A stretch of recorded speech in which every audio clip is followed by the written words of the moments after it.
हमारे channel Hollywood cinema को subscribe करें और बेल आइकन दबाएं नए वीडियो की नोटिफिकेशन पाने के लिए। फ्रेंड्स, आज हम बात करने वाले हैं 2020 में रिलीज एक क्राइम थ्रिलर वेब सीरीज के बारे में जिसका नाम है पाताल लोक। आज मैं एक्सप्लेन करने वाला हूँ पाताल लोक सीजन 1 को। सीरीज के शुरुआत में हम इंस्पेक्टर हाथीराम को देखते हैं जो अपनी पूरी टीम के साथ रात में गश्त लगा रहा होता है। उसके साथ हाल ही में ज्वाइन हुआ नया सब इंस्पेक्टर अंसारी भी बैठा होता है। तो हाथीराम अंसारी को बताता है कि इस दुनिया में 3 लोक होते हैं, पहला स्वर्ग लोक, दूसरा धरती लोक और तीसरा पाताल लोक। और हाथीराम एग्जाम्पल के लिए दिल्ली के एरिया के बारे में बताता है। बोलता है जो दिल्ली के VIP एरिया है वो स्वर्ग लोक में आते हैं, वहाँ अपराध कम होते हैं। लेकिन ऐसा नहीं कि अपराध होते ही नहीं, अपराध तो वहाँ भी होते हैं लेकिन उन्हें दबा दिया जाता है, वहाँ के केस की कोई बात ही नहीं करता। और तीसरा होता है पाताल लोक। पाताल लोक वो एरिया है जहाँ कीड़े मकोड़े रहते हैं, यानी कि अपराधी बहुत होते हैं, अपराध भी बहुत होता है लेकिन दुनिया में किसी को कोई फर्क नहीं पड़ता कि वो जी रहे हैं मर रहे हैं क्या हो रहा है। और दूसरा होता है धरती लोक। और जब पाताल लोक के कीड़े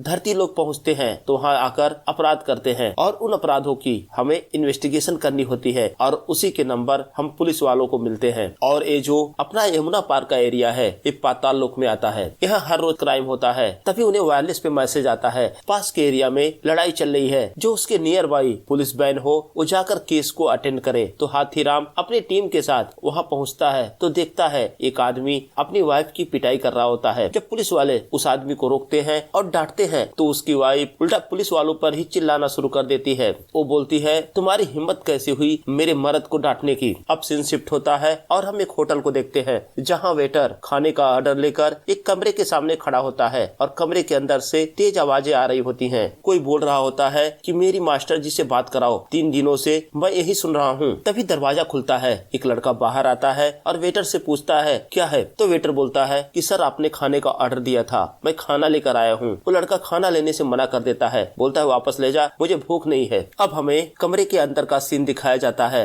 जहाँ 2 लड़के होते हैं, उनमें से एक लड़का बैठा होता है और काफी टेंशन में होता है। वही हमें बगल वाले कमरे का सीन दिखाया जाता है जिसके अंदर एक लड़का लड़की बैठे होते हैं। और तभी दोनों कमरे के दरवाजे खुलते हैं और वो आपस में बात करते हैं कि समय हो गया अब चलते हैं। इसका मतलब वो चारों एक दूसरे को जानते थे। जब वो होटल से बाहर जाते हैं तो वेटर आता है और बोलता है सर आपने जो खाना कैंसिल किया था उसका बिल नहीं पे किया। तो लड़का उसको गालियाँ देता है और नाराज होता है। लेकिन तभी उसके साथ का जो सीनियर लड़का है वो आता है और बिल पे करके चला जाता है। अब वो चारों अपनी गाड़ी से होटल से बाहर जाते हैं। वो थोड़ी ही दूर जाते हैं तभी एक कार उनकी गाड़ी को ओवरटेक करने की कोशिश करती है। जब वो देखते हैं उस कार में पुलिस वाले होते हैं, वो चारों अपनी गाड़ी को तेजी से भगाने लगते हैं और पुलिस की कार उनका पीछा कर रही होती है। और अब वो लोग पीछा करते हुए यमुना के पुल पर आ जाते हैं और तभी उन क्रिमिनल्स की गाड़ी आगे एक गाड़ी को टक्कर मारती है और पुल पर भीड़ होने की वजह से एक दूसरे की गाड़ियां आपस में टकरा जाती हैं। उनमें से एक लड़का जो आगे बैठा होता है वो तुरंत उतरता है और भागने लगता है। वो गाड़ियों के ऊपर चढ़ जाता है। कुछ पुलिस वाले उसका पीछा करते हैं और बाकी पुलिस वाले उस गाड़ी की तरफ बढ़ते हैं। तभी वो देखते हैं एक मीडिया की गाड़ी उनके पास ही होती है। वो लोग अपना कैमरा निकालकर इस घटना को कवर करने लगते हैं। तो सीनियर पुलिस वाला सबको इशारा करता है कि गोली मत चलाना, यहाँ मीडिया खड़ी है। अब पुलिस वाले उस गाड़ी को घेर लेते हैं और तीनों को पकड़ लेते हैं। और चौथा लड़का जो भाग रहा होता है, जब वो देखता है कि वो चारों तरफ से घिर चुका है तो अपनी जेब से अपना मोबाइल निकालता है और मोबाइल को नदी के पानी में फेंक देता है। और तभी हम देखते हैं इंस्पेक्टर हाथीराम अपनी टीम के साथ वहाँ पहुँच जाते हैं। तो उनमें से एक ऑफिसर आगे आता है और हाथीराम को बताता है कि हम लोग दिल्ली पुलिस से हैं। और वहीं वो अपने सीनियर DCP भगत से हाथीराम की मुलाकात कराता है। तो हाथीराम DCP को बोलता है कि सर मेरा नाम हाथीराम है और मैं यमुना पार थाने से हूँ और ये एरिया मेरे थाने के अंतर्गत आता है। तो DCP बोलता है इन चारों के अरेस्ट का प्रोसीजर शुरू करो। तो हाथीराम पूछता है कि सर इन पर चार्ज क्या लगेगा। तो DCP बताते हैं कि ये चारों एक मर्डर की साजिश कर रहे थे और इसीलिए इन्हें अरेस्ट किया जा रहा है। अब हम देखते हैं उन चारों को पुलिस थाने लाते हैं। अब उन तीनों लड़कों से अलग से पूछताछ होती है और लड़की से अलग। तो पुलिस वाला जब उनका नाम पूछता है तो पहला लड़का बताता है मेरा नाम कबीर एम है। अब पुलिस वाला बाकी 2 लोगों से उनका नाम पूछता है लेकिन वो लोग अपना नाम नहीं बताते। तो कांस्टेबल उन दोनों को मारने लगता है। तभी तभी सब इंस्पेक्टर अंसारी आ जाता है, उनको रोकता है, बोलता है बाहर मीडिया खड़ी है और तुम ये क्या कर रहे हो। अंसारी उस लड़के की तलाशी लेता है तो अंसारी को उसकी जेब से एक पर्स मिलता है। जब वो पर्स को चेक करता है तो उसे पता चलता है इसका नाम तोप सिंह है। और वही दूसरी तरफ एक लेडीज कांस्टेबल उस लड़की से पूछताछ कर रही होती है, लेकिन वो कांस्टेबल लगातार अपने फोन पर बातें किए जा रही थी।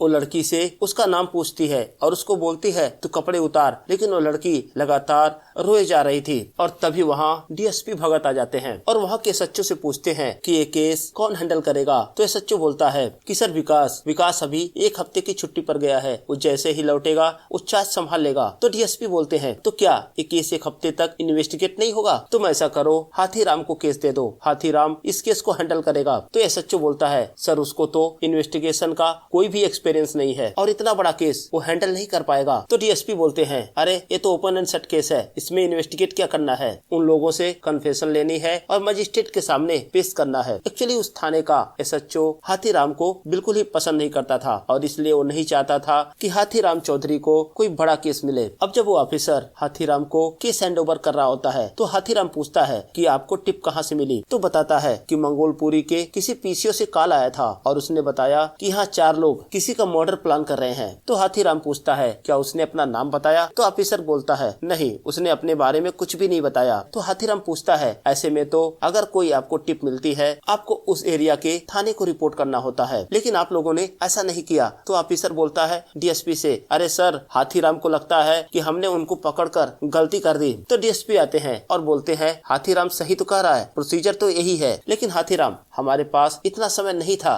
कि हम थाने पर रिपोर्ट करते और वेट करते। हम उन्हें होटल में पकड़ना चाहते थे, लेकिन जब तक हम पहुँचे वो लोग वहाँ से निकल चुके थे। अब हाथीराम पूछता है वो किसका मर्डर प्लान कर रहे थे। तो ऑफिसर बोलता है अरे भाई कुछ इन्वेस्टिगेशन तुम भी कर लो या सारी जानकारी हमसे ही ले लोगे। अब सीन शिफ्ट होता है और हम एक मीडिया हाउस को देखते हैं। वहाँ का चीफ एडिटर संजीव मेहरा और जय सिंह और एक और आदमी बैठा होता है। तो हम देखते हैं उन तीनों के बीच में डिस्कशन चल रही होती है, जहाँ तीसरा आदमी संजीव मेहरा से बोलता है आपको रिजाइन करना होगा क्योंकि इस चैनल के मालिक सिंह साहब यही चाहते हैं। तो संजीव मेहरा बोलता है मैं पिछले 4 सालों से इस चैनल को चला रहा हूँ। हम मानता हूँ कि अभी इस चैनल की टीआरपी थोड़ी कम हो गई है, लेकिन मैंने इस चैनल के लिए काफी कुछ किया है और ऐसे मैं रिजाइन नहीं दे सकता। तभी उसकी एक जूनियर अंदर आती है और बोलती है सर आपको न्यूज देखनी चाहिए। वो जैसे ही टीवी ऑन करते हैं तो देखते हैं सारे चैनल पर एक ही न्यूज चल रही होती है कि आज यमुना पार की पुलिस ने 4 क्रिमिनल्स को अरेस्ट किया है और वो संजीव मेहरा का कत्ल करने का प्लान कर रहे थे। अपना नाम सुनते ही संजीव मेहरा घबरा जाता है। अब सीन शिफ्ट होता है और हम देखते हैं उन चारों को मजिस्ट्रेट के सामने ले जाते हैं। तो हाथीराम अपने कांस्टेबल से पूछता है इसने अपना नाम नहीं बताया क्या? तो बोलता है नहीं। तो हाथीराम बोलता है कोई बात नहीं, एक बार मजिस्ट्रेट के सामने इसकी पेशी हो जाने दो, फिर तो हमारे वहाँ गूंगे भी बोलते हैं। और वहीं सब इंस्पेक्टर अंसारी बोलता है कि सर जो भी सामान इनके साथ मिले थे उनकी लिस्ट मैंने बना ली है। उन्हीं लिस्ट में एक मेडिकल डॉक्यूमेंट होता है। तो बोलता है ये मेडिकल डॉक्यूमेंट मुझे कबीर एम के जेब से मिला है। तो अंसारी बोलता है कि सर वो गाड़ी चोरी की है, मैंने आरटीओ को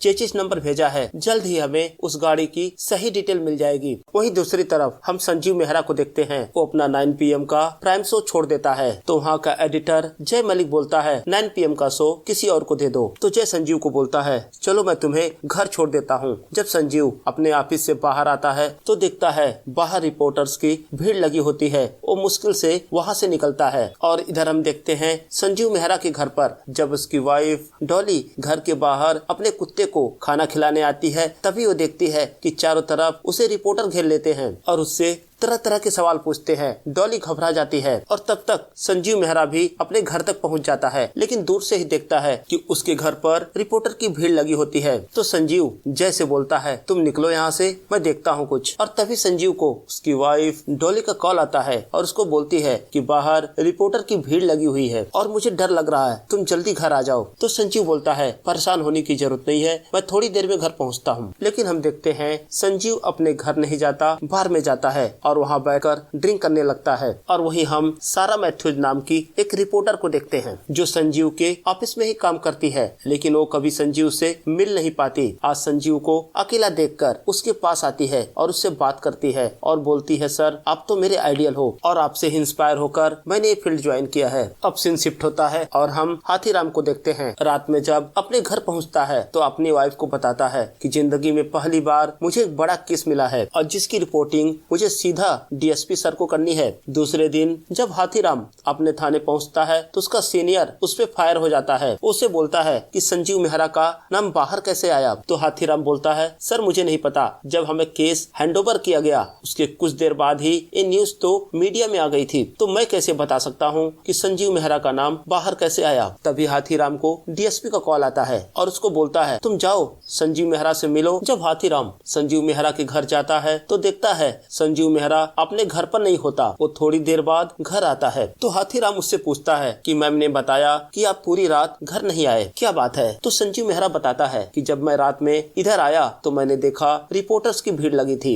अगर मैं उस समय आता तो लोग तरह तरह के सवाल पूछते, इसलिए मैं रात में घर नहीं आया। अब हाथीराम संजीव मेहरा से रूटीन सवाल पूछना शुरू करता है। उससे पूछता है, सर आपको किसी ने धमकी तो नहीं दी, जैसे कोई पुरानी दुश्मनी हो या जैसे किसी बड़े आदमी का कोई खुलासा किया हो या करने वाले हो? तो संजीव मेहरा बोलता है, ये तो मेरा डेली का काम है। अब हाथीराम संजीव मेहरा के पास में जाकर बैठता है और उससे पूछता है, सर कोई आपका अफेयर तो नहीं है? हाथीराम का ये सवाल संजीव मेहरा को थोड़ा अजीब लगता है तो बोलता है, तो हाथीराम बोलता है, अरे सर ये रूटीन सवाल है और बुरा मत मानिए, मैं आपकी सिक्योरिटी के लिए 2 पुलिस वालों को यहाँ छोड़कर जा रहा हूँ। अगर आप कभी बाहर जाएं या कहीं जाएं और रात की शिफ्ट के लिए मैं 2 लोगों को आपके घर भेजता हूँ। हाथीराम बोलता है कि सर आपको एक बार थाने भी आना पड़ेगा। तो संजीव बोलता है, ठीक है, आपको जब भी जरूरत हो मुझे कॉल कर लेना। अब सीन शिफ्ट होता है और हम देखते हैं हाथीराम उन 4 क्रिमिनल को कोर्ट में जज के सामने पेश करता है। तो जज पूछते हैं, ये चौथे का नाम क्या है? तो लड़का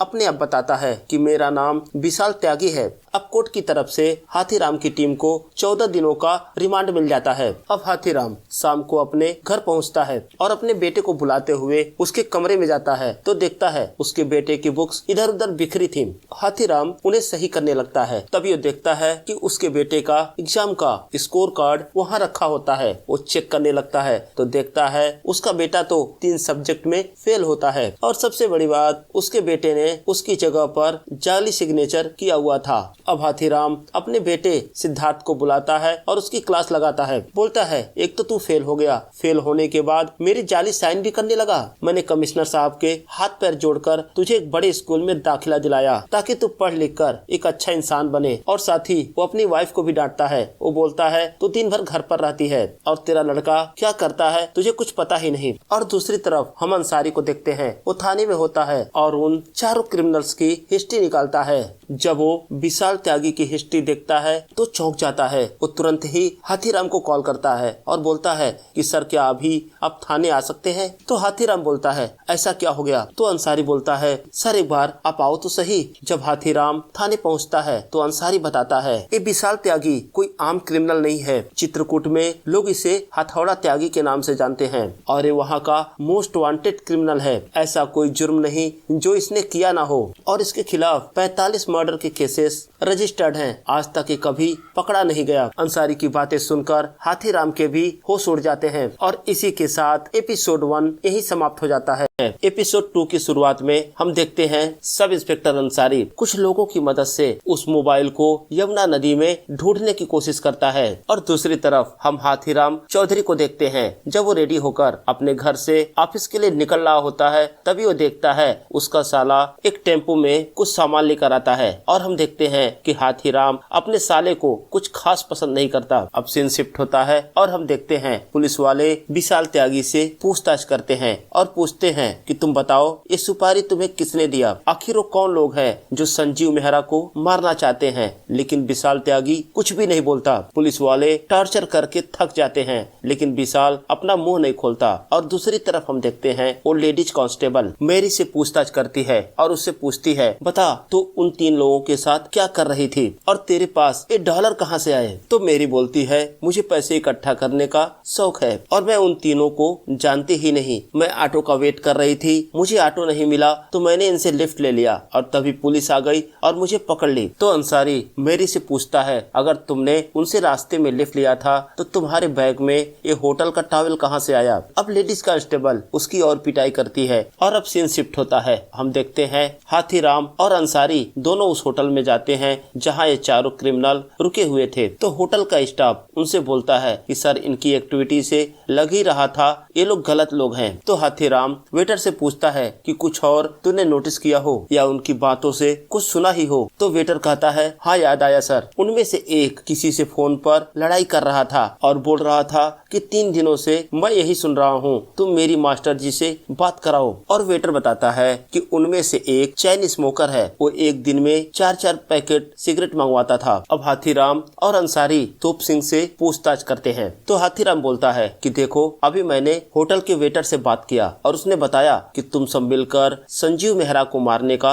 प्लान कर रहे थे, लेकिन मैंने तुम चारों की हिस्ट्री चेक की तो मुझे तुम्हारा रिकॉर्ड क्लीन मिला। अगर तुम सरकारी गवाह बन जा मैं तेरी सजा माफ करा दूंगा। और वहीं अंसारी सिगरेट पीने का नाटक कर रहा था। सिगरेट को देखकर तोप सिंह का मन तो हो रहा था पीने का, लेकिन वो डर से कुछ बोल नहीं पा रहा था। तो हाथीराम उसे सिगरेट पीने के लिए देता है। तभी हाथीराम नोटिस करता है कि तोप सिंह के हाथ पे एक चाकू का टैटू बना होता है और उसमें सी लिखा होता है। तो हाथीराम उससे पूछता है ये सी का मतलब क्या हुआ? तो तोप सिंह कहता है सी का मतलब चाकू है। अब हाथीराम उसे खींचकर थप्पड़ मारता है और बोलता है हमें बेवकूफ समझ रखा है तूने। अब हाथीराम बाहर आता है और हेड कांस्टेबल से बोलता है कि तोप सिंह की पिटाई करो और उससे पूछताछ करो। और अब सीन शिफ्ट होता है। हम देखते हैं संजीव मेहरा को जो अपने चैनल के मालिक सिंह साहब से मिलने के लिए उनके घर जाता है। तो सिंह साहब संजीव मेहरा से बोलते हैं आपको चैनल ने बहुत सारे मौके दिए, लेकिन आपके अंडर में चैनल परफॉर्म नहीं कर पा रहा है और डे बाय डे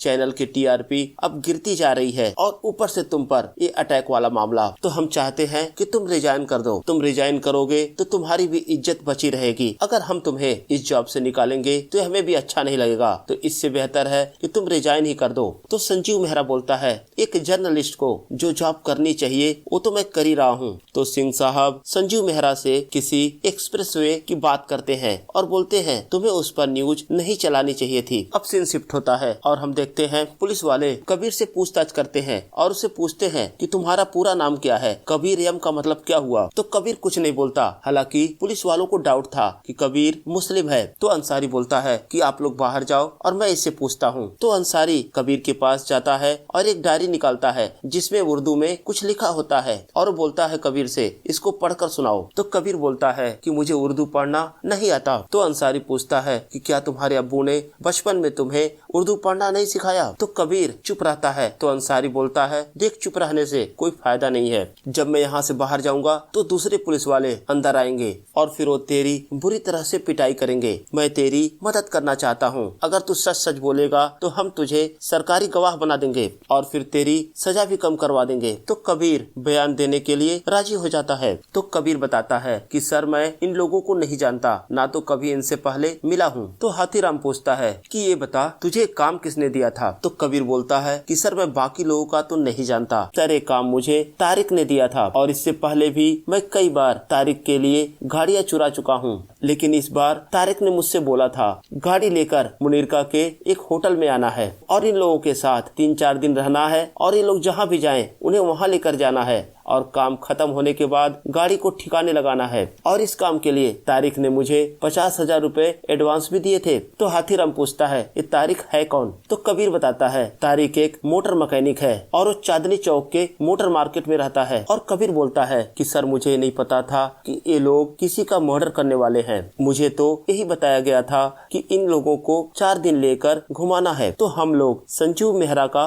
पीछा कर रहे थे और तोप सिंह संजीव मेहरा का हर जगह फोटो ले रहा था और वीडियो रिकॉर्ड कर रहा था। लेकिन जब मैंने त्यागी के पास वो गन देखी तो मैं डर गया। मैंने तारिक को कॉल किया और उसको बोला कि मैं ये काम नहीं कर सकता। तो तारिक ने मुझे जान से मारने की धमकी दी और उसने बोला कि अगर काम को बीच में छोड़ोगे तो जान से मार दिया जाएगा। तो हाथीराम उससे पूछता पूछता है कि जब तुम लोगों को मौका मिला तो तुमने संजीव मेहरा को मारा क्यों नहीं? तो कबीर बोलता है कि साहब त्यागी रोज फोन पर किसी से लड़ाई करता था और बोलता था मुझे मास्टर जी से बात करना है, अगर मास्टर जी से बात नहीं होगी तो मैं काम ही नहीं करूंगा। और फिर उस दिन त्यागी ने हमसे बोला कि चलो हम दिल्ली छोड़कर अब वापस चित्रकूट चलते हैं, लेकिन रास्ते में आप लोगों ने हमें पकड़ लिया। अब हाथीराम समझ जाता है कि तोप सिंह ने अपना फोन क्यों यमुना में फेंक दिया, क्योंकि उस फोन में काफी एविडेंस थे। तो हाथीराम अंसारी से बोलता है कि हमें किसी भी कीमत पे उस फोन को ढूंढना ही होगा। अब हाथीराम डीएसपी से मिलता है और उनको बताता है कि इस केस का मुख्य लीडर त्यागी ही है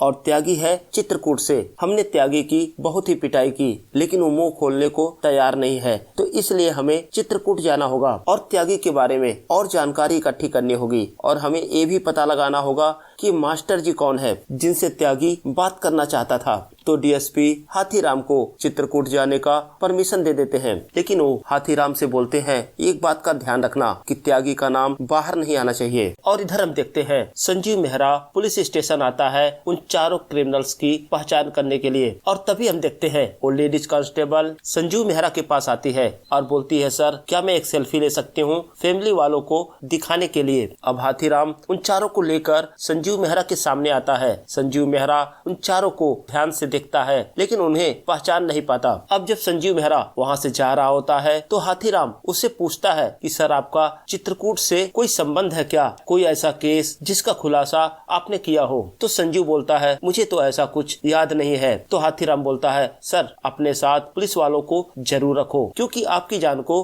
खतरा है और हम ये रिस्क नहीं ले सकते। अब सीन शिफ्ट होता है और हम हाथीराम के बेटे सिद्धार्थ को देखते हैं। वो अपने स्कूल में होता है। जब उसकी टीचर उससे क्वेश्चन पूछती है तो आंसर नहीं दे पाता क्योंकि वो एक इंग्लिश मीडियम स्कूल था और उसकी इंग्लिश तो बिल्कुल ही कमजोर थी। वो जवाब नहीं दे पाता तो सारे बच्चे उस पर हंसते हैं। और इधर हम देखते हैं हाथीराम आज उसके स्कूल आता है उसको पिकअप करने के लिए। वो सिद्धार्थ से बोलता है कि मैं इधर से ही गुजर रहा था तो मैंने सोचा कि तुम्हें पिक कर लूं, लेकिन सिद्धार्थ अपने फादर की पुलिस जीप में नहीं जाना चाहता था क्योंकि उसके साथ पढ़ने वाले लड़के एक से एक वीआईपी गाड़ी में आते हैं। अब हाथीराम जब वहाँ से निकलता है तो उसकी जीप ही स्टार्ट नहीं होती। वो अपनी जीप को ठीक करने लगता है और तभी उसे अंसारी का कॉल आता है। वो बताता है कि मैंने मैरी का कॉल डिटेल निकलवाया तो मैंने नोटिस किया एक नंबर से उसे बार बार कॉल आ रहे थे। मैंने उस नंबर को ट्राई किया तो नंबर तो फिलहाल बंद है, लेकिन मजे की बात यह है मेरी का नंबर और उसे कॉल करने वाले का नंबर दोनों एक ही एड्रेस से खरीदे गए हैं और एड्रेस निजामुद्दीन रेलवे स्टेशन के किसी रेहड़ी का है। वो बोलता है कि सर अगर आपके पास टाइम हो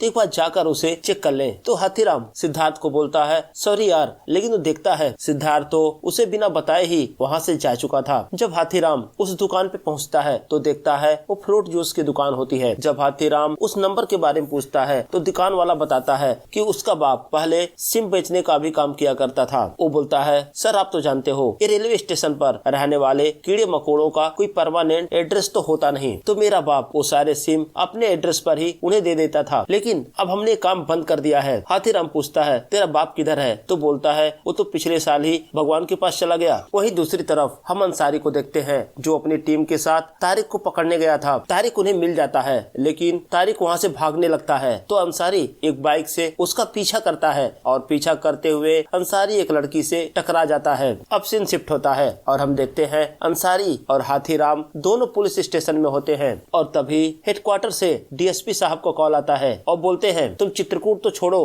पहले यहाँ तो इन्वेस्टिगेशन ढंग से कर लो। तो हाथीराम उनसे सॉरी बोलता है और अंसारी को बोलता है कि देख भाई पूरी जिंदगी में मुझे एक मुश्किल से केस मिला है और तू ये सब काम करके केस को खराब मत कर। तू एक काम कर, कुछ फल ले, हॉस्पिटल जा और उस लड़की को सॉरी बोल। लड़की के घर वालों ने मीडिया में तमाशा बना के रखा है। और वहीं हम देखते हैं सारा मैथ्यूज उस लेडीज कांस्टेबल मंजू के लिए एक केक लेकर आती है और बोलती है एक केक संजीव सर ने आपकी फैमिली के लिए भेजा है। अब जाहिर सी बात थी सारा मैथ्यूज को इस केस के बारे में कुछ जानकारी मंजू से चाहिए थी। अब सीन शिफ्ट होता है और हम राजू नाम के एक टपोरी को देखते हैं जो अपने पंटर लोगों को कहानियां सुना रहा होता है और हम देखते हैं हाथीराम का बेटा सिद्धार्थ भी उसके साथ होता है। तो राजू बोलता है कि कल मैं जब आ रहा था 3-4 हट्टे खट्टे लौंडों ने मुझे घेर लिया, लेकिन तुरंत ही मैंने अपनी गन निकाली और गन को देखकर उनकी तो हालत ही खराब हो गई। तो उन्हीं में से एक लड़का बोलता है, अरे राजू भाई क्या फेंकते हो, आज तक तो मैंने कभी भी आपके पास गन नहीं देखी। तभी राजू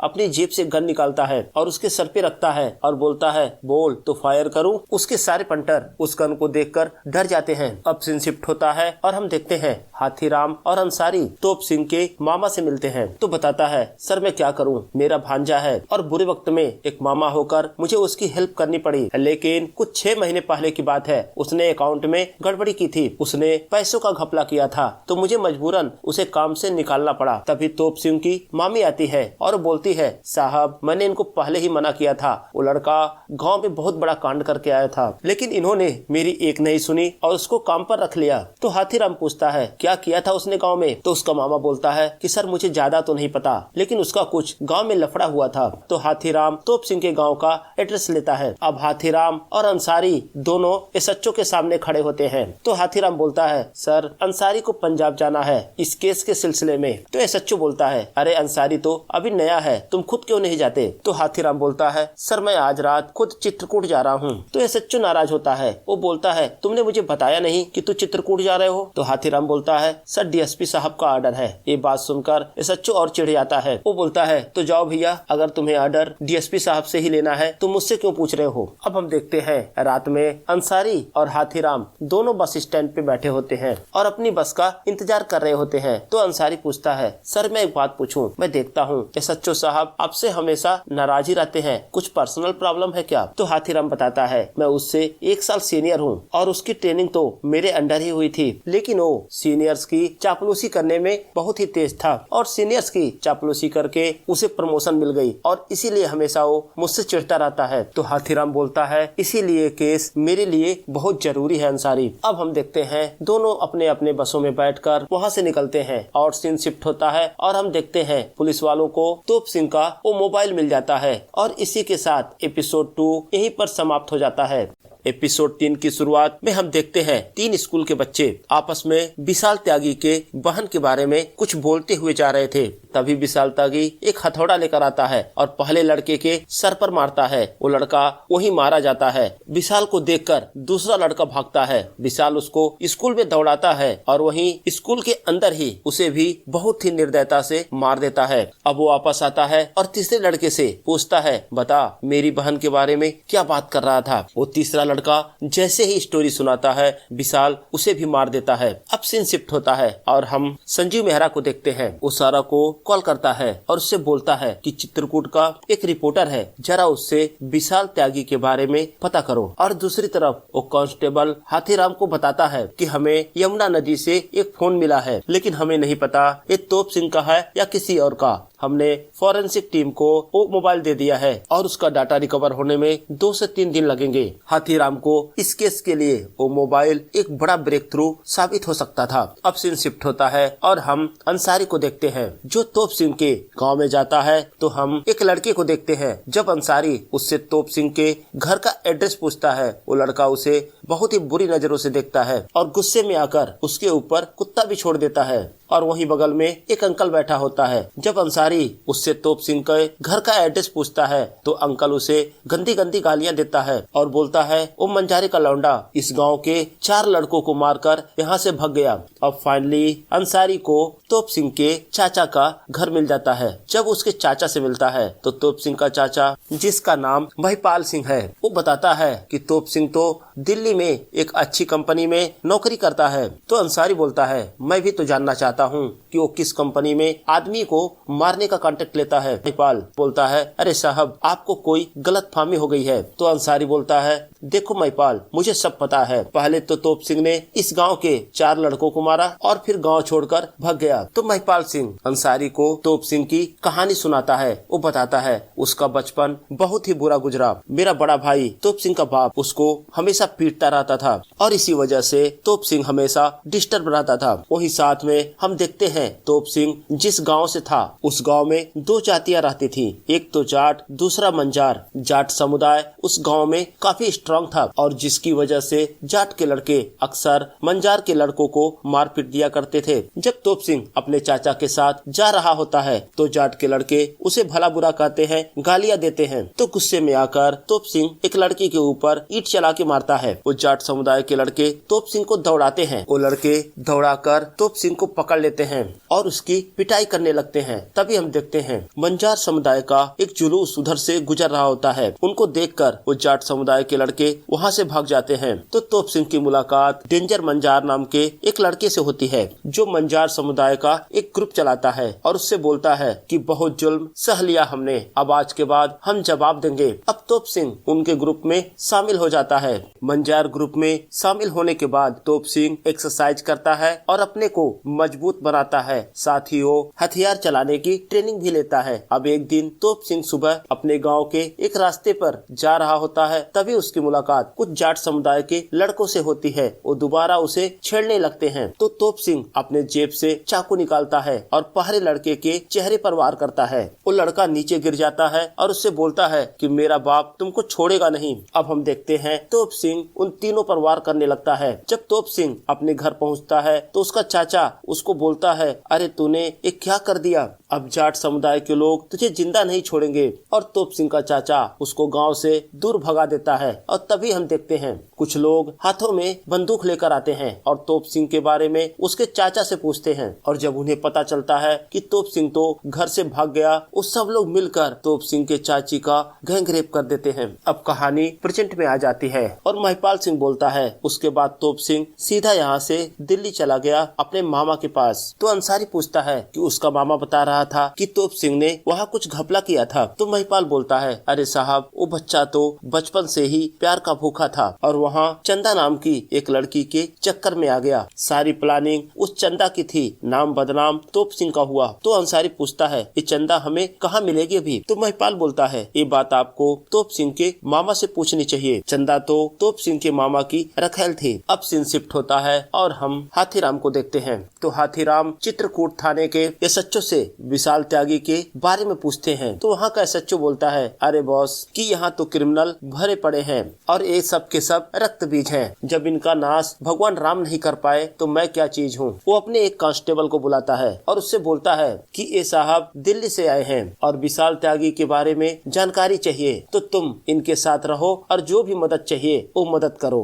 तो कांस्टेबल हाथीराम को एक रिकॉर्ड रूम में ले जाता है और उनसे बोलता है कि साहब जो कुछ भी है इसी रूम में है, आप जाइए और जो पेपर आपको चाहिए वो ढूंढ लीजिए। हाथीराम देखता है वो रिकॉर्ड रूम धूल से भरा था, फाइलों के ऊपर खूब सारी धूल जमा हुई थी। अब हाथीराम उन फाइलों को चेक करना शुरू करता है तो उसे विशाल त्यागी की एक फाइल मिलती है और उस फाइल में विशाल त्यागी का एड्रेस होता है। अब हाथीराम विशाल के परिवार वालों से मिलता है तो उसके परिवार वाले बोलते हैं, वो इंसान नहीं वो राक्षस है, हमारे कुल में हमारा नाम डुबोने के लिए वो पैदा हुआ है। तो हाथीराम पूछता है कि आखिर उसने ऐसा किया क्या था। तो बताते हैं उसने स्कूल में 3 लड़कों का कत्ल कर दिया था, हथौड़ी से उनका सिर फोड़कर। तो हाथीराम पूछता है, अच्छा एक बात बताओ अभी वो किसके लिए काम करता है। तो उसके घर वाले बोलते हैं, साहब हमें माफ करो और आप यहाँ से चले जाओ, हम पहले से ही इतनी मुसीबत में है, हमें और मुसीबत में मत डालो। तो हाथीराम पूछता है, अरे कुछ तो बताओ। तो बताते हैं आपको उसके बारे में अगर कोई बता सकता है तो है राजवीर गुज्जर, जो गाँव के स्कूल में टीचर है। अब हाथीराम उस टीचर से मिलता है और पूछता है कि आपको विशाल तो याद ही होगा। तो टीचर हाथीराम को बोलता है कि हाँ मैं जानता हूँ, किसी जमाने में वो मेरा फेवरेट स्टूडेंट था, स्पोर्ट में वो 1 नंबर हुआ करता था। लेकिन ये तो बीते जमाने की बातें हैं, एक बार बच्चे स्कूल छोड़ देते हैं तो उसके बाद वो कहाँ अपने टीचर को याद करते। तो हाथीराम पूछता है आखिर ऐसा क्या हुआ कि विशाल ने स्कूल में 3 लड़कों को जान से मार दिया। तो टीचर बोलते हैं आपको नहीं पता। और टीचर विशाल की कहानी हाथीराम को सुनाने लगते हैं और कहानी पास्ट में चला जाता है। हम देखते हैं विशाल के ताऊ और उसके पिता के बीच में एक जमीन को लेकर विवाद चल रहा था। हालांकि वो जमीन विशाल के पिता की थी, लेकिन उसका ताऊ उस पर जबरदस्ती कब्जा करना चाहता था। जब डराने और धमकाने के बावजूद विशाल का पिता अपनी जमीन अपने भाई को नहीं दिया तो उसके ताऊ ने वहाँ लोकल गुंडों को पैसे देकर विशाल की तीनों बहनों के साथ रेप करवा दिया। और उसके बाद विशाल के पिता डर गए और अपनी जमीन छोड़ दी, लेकिन वो लोग विशाल के बारे में भूल गए। विशाल बहुत ही गर्म दिमाग का था और जब विशाल को ये बातें पता चली तो उसने उन तीनों लड़कों को यही स्कूल में मार दिया है। तो हाथीराम पूछता पूछता है कि जब आपको इतनी जानकारी थी तो आपने ये बातें पुलिस को क्यों नहीं बताई। तो मास्टर जी बोलते हैं ये तो इंसाफ की बात है, जब उसकी बहनों के साथ गलत हुआ तो कहीं किसी भी पुलिस स्टेशन में कोई रिपोर्ट नहीं दर्ज की गई। और मास्टर जी बताते हैं कि हाँ, विशाल को कुत्तों से बहुत प्यार है, लेकिन एक बार जब वो स्कूल से भागा तो उसके बाद से आज तक मैं उससे कभी नहीं मिला। अब सीन शिफ्ट होता है और हम सारा मैथ्यूज को देखते हैं। वो चित्रकूट के एक लोकल रिपोर्टर अभितोष को कॉल करती है और उससे विशाल त्यागी के बारे में पूछती है। वो बोलती है आखिर विशाल त्यागी किसके लिए काम करता है, क्या तुम्हारे पास अभी विशाल त्यागी का कोई फोटो है। पहले तो अभितोष मना कर देता है, तो सारा उससे प्यारी प्यारी बातें करने लगती है और बोलती है कि जहाँ तक मैंने सुना है पूरे चित्रकूट में आपसे बड़ा जर्नलिस्ट कोई नहीं है। तो अभितोष उसको बताता है कि हाँ, मेरे पास विशाल का एक पुराना फोटो है, अगर आपको चलेगा तो मैं भेजूं। तो सारा बोलती है ठीक है, आप मुझे व्हाट्सएप कर दो। और इधर हम हाथीराम को देखते हैं, जब वो टीचर से बातचीत करके बाहर आता है तो देखता है उसका कोई पीछा कर रहा था। जब हाथीराम उसे पकड़ता है तो हम देखते हैं वो और कोई नहीं अभितोष ही होता है। अभितोष और हाथीराम वही घाट के किनारे बैठ जाते हैं। तो अभितोष उसको बताता है कि मैंने सुना कि आज पुलिस स्टेशन में कोई दिल्ली से आया है और विशाल के बारे में पूछताछ कर रहा है, तो मैंने आपका पीछा किया। तो पूछता है कि क्या विशाल ने कोई कांड किया है। आज सुबह ही सारा मैथ्यूज नाम की एक मैडम का कॉल आया था और वो भी विशाल के बारे में पूछ रही थी। तो हाथीराम पूछता है आखिर वो क्या पूछ रही थी। तो बताता है यही जो आप पूछ रहे हो कि वो किसके लिए काम करता है वगैरह वगैरह। तो अभितोष बताता है कि विशाल त्यागी दुनलिया के लिए काम करता है। तो हाथीराम बोलता है दुनलिया गुजर, वो डकैत। तो अभितोष बोलता है अरे सर, कुछ लोगों के लिए वो डकैत है, लेकिन कुछ लोगों के लिए तो भगवान है। ऐसे तो जंगलों में भटकता है, लेकिन पूरे बुंदेलखंड को वही चलाता है। उसे पूरे बुंदेलखंड की हर पल की खबर मिलती रहती है, उसका नेटवर्क बहुत ही तगड़ा है। ऐसे तो दुनलिया किसी से मिलता नहीं है, लेकिन उसका भाई यहाँ का सारा काम देखता है। इससे पहले अभितोष उसके भाई का नाम बताता, वो देखता है कुछ लोग उस पर नजर रखे हुए थे। तो अभितोष वहाँ से जाने लगता है। तो हाथीराम बोलता है अरे ये तो बता दो उसका भाई मिलेगा कहाँ। तो अभितोष बोलता है जहाँ भी देखूं तू ही तू, जय शिव शंभू, जय शिव शंभू। वो इशारा करके वहाँ से चला जाता है। अब हाथीराम देखता है दो लोग उस पर नजर रखे हुए थे, वो उनका पीछा करता है। वो दोनों भागते हुए एक धर्मशाला की तरफ जाते हैं और फिर वहाँ की गलियों में खो जाते हैं। जब हाथीराम धर्मशाला के पास पहुँचता है तो वहाँ एक बोर्ड लगा होता है जिस पे लिखा होता है जय शिव शंभू, जय शिव शंभू, और नीचे ग्वाला गुजर का नाम होता है। वो समझ जाता है कि दुनलिया का भाई और कोई नहीं ग्वाला गुजर है। और इधर हम संजीव मेहरा को देखते हैं, वो अपने ऑफिस पहुँचता है और वहाँ के लोगों को बोलता है कि आज 9 PM का शो मैं करूँगा। तो वहाँ का एडिटर जय मलिक बोलता है कि संजीव तुम श्योर हो ना, अभी 9 बजने में सिर्फ 10 मिनट कम है और 10 मिनट के अंदर हम नई स्टोरी कैसे प्रिपेयर कर पाएंगे, और तुम्हारा जो भी न्यूज है उसे कल हम ब्रॉडकास्ट कर सकते हैं। तो संजीव बोलता है अगर ये न्यूज लीक हो गई तो क्या करोगे, ये मेरी कहानी है और इसलिए मैं ही इसे प्रेजेंट करूंगा। और इधर हम हाथीराम को देखते हैं, वह एक रेस्टोरेंट में बैठा होता है, लेकिन सोचता है कि ग्वाला गुजर के बारे में पता कैसे करें, क्योंकि यहाँ पर तो कोई उसके बारे में बताएगा नहीं। तो हाथीराम वहाँ के वेटर से पूछता है कि अरे ग्वाला गुजर तो यहाँ आता ही होगा। तो बोलता है नहीं साहब। फिर हाथीराम पूछता है अच्छा ये बताओ ग्वाला गुजर का ऑफिस कहाँ है। तो वेटर बोलता है मुझे कुछ भी नहीं पता।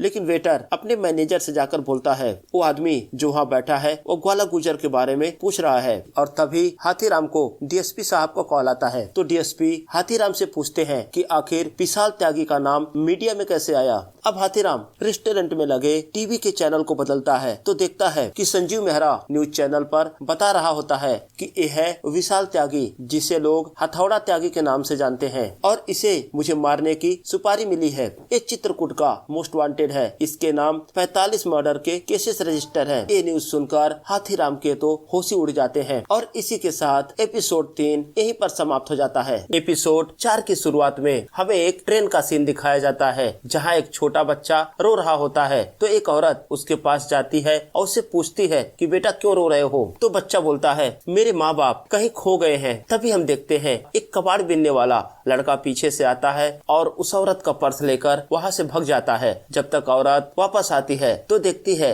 वो जो छोटा बच्चा वहाँ रो रहा था वो भी गायब हो चुका था। अब हम देखते हैं वो दोनों बच्चे उस औरत का पर्स चेक करते हैं। तो छोटा बच्चा औरत के पर्स से मिले क्रीम और पाउडर को अपने चेहरे पर लगाता है और बहुत ही खुश होता है। अब सीन शिफ्ट होता है और हम देखते हैं हाथीराम को जो चित्रकूट से वापस दिल्ली आ गया था और सीधा पुलिस हेडक्वार्टर हेडक्वार्टर जाता है, जहाँ डीएसपी साहब प्रेस वालों से बात कर रहे होते हैं। तो प्रेस वाले विशाल त्यागी के बारे में पूछते हैं तो डीएसपी साहब बोलते हैं, देखिए संजीव मेहरा इस केस के विक्टिम है और हमने ये जानकारी बस इसलिए उनके साथ साझा किया था, लेकिन हमारी टीम की तरफ से क्लियर इंस्ट्रक्शन था कि आप ये जानकारी बाहर किसी के साथ भी शेयर नहीं करेंगे, लेकिन फिर भी संजीव मेहरा ने ये जानकारी अपने न्यूज चैनल के थ्रू सबको दी है, तो इसके लिए हम कुछ नहीं कर सकते। तो डीएसपी साहब प्रेस वालों के बाकी क्वेश्चन का आंसर नहीं देते हैं और वहाँ से चले जाते हैं। अब वो हाथीराम से मिलते हैं और उसको बोलते हैं कि विशाल त्यागी का नाम हमने इसलिए रोक रखा था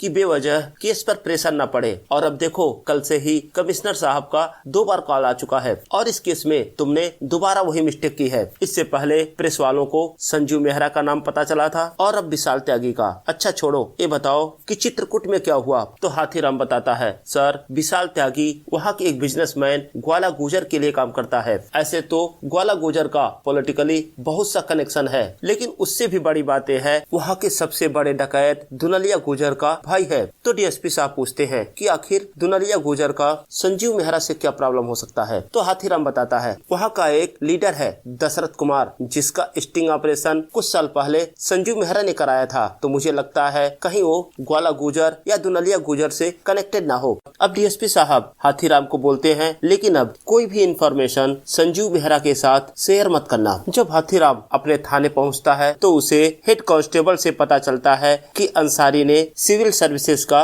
मेन एग्जाम क्लियर कर लिया है और एसएचओ साहब ने पूरे पुलिस स्टेशन को पार्टी दी है। ये बात हाथीराम को थोड़ी बुरी लगती है। एक तो अंसारी हाथीराम के अंडर में काम करता था और काफी क्लोज भी था, तो हाथीराम को लगा कि अंसारी को ये बात खुद उसे बतानी चाहिए थी। जब अंसारी उससे मिलता है तो बोलता है कि सर मैंने आपको कॉल किया था, लेकिन आपका नंबर स्विच ऑफ जा रहा था। अब हाथीराम संजीव मेहरा से मिलने उसके ऑफिस जाता है। जब वो संजीव मेहरा से मिलता है तो उसको बोलता है कि मैंने आपको बोला था कि केस से रिलेटेड कोई भी बातें कहीं भी शेयर करने से पहले आप मुझसे परमिशन लेंगे। तो संजीव मेहरा बोलता है कि मीडिया वालों को किसी से परमिशन लेने की जरूरत नहीं होती। तो हाथीराम बोलता है, लेकिन केस मीडिया वाले नहीं पुलिस वाले सॉल्व करते हैं। तो संजीव मेहरा बोलता है, कोई बात नहीं, अगली बार जब आना तो अपॉइंटमेंट लेकर ही आना। और इधर संजीव मेहरा जब अपने ऑफिस के अंदर जाता है वो देखता है कि उसके केबिन में बहुत सारे फूलों के गुलदस्ते रखे होते हैं, क्योंकि कल शाम का उसका शो काफी हिट गया था, जिसमें उसने लोगों को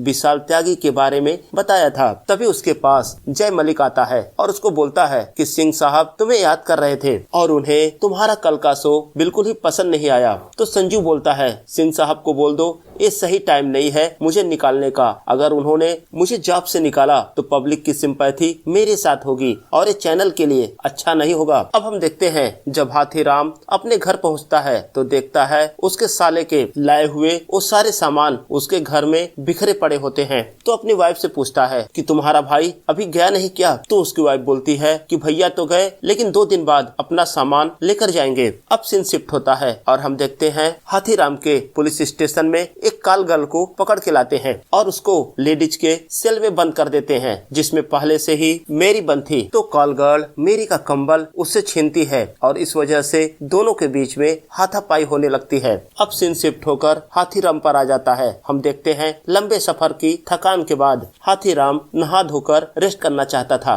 और तभी हाथीराम को उसके पुलिस स्टेशन से कॉल आता है। जब हाथीराम वहां पहुंचता है तो उसे पता चलता है कि मेरी लड़की नहीं लड़का है। और वही दूसरी तरफ वो लेडीज कांस्टेबल मंजू जिसने मेरी की पूछताछ किया था और चेकिंग की थी, वो भी रो रही होती है क्योंकि उसे पता था ये बहुत बड़ी गलती है। अब हाथीराम गुस्से में आ जाता है और वो मेरी की पिटाई करने लगता है। वो उसे बोलता है कि अगर तू लड़का है तो तू बता सकता था। अब जब हाथीराम मेरी से पूछताछ करता है तो बताता है उसका असली नाम चीनी है। तो हाथीराम पूछता है कि तुझे मर्डर का काम किसने दिया था? तो चीनी बोलता है, सर दिल्ली का एक बिजनेसमैन है मुकेश तलरेजा। कुछ दिन पहले मुझे उसका कॉल आया था और उसने बोला कि मुझे 4 दिन तक इन लोगों के साथ रहना है और इस काम के वो मुझे 2 लाख रुपए देने वाला था। तो हाथीराम बोलता है कि सिर्फ घूमने के 2 लाख रुपए? तो चीनी बोलता है कि सर अगर लड़की साथ में हो तो लोगों का शक नहीं होता और यही वजह थी कि मुझे उस टीम में शामिल किया गया था। अब हाथीराम और अंसारी मुकेश तलरेजा से मिलने के लिए निकलते हैं, लेकिन तभी एसएचओ आ जाता है और हाथीराम को बोलता है कि उस लेडीज कांस्टेबल मंजू को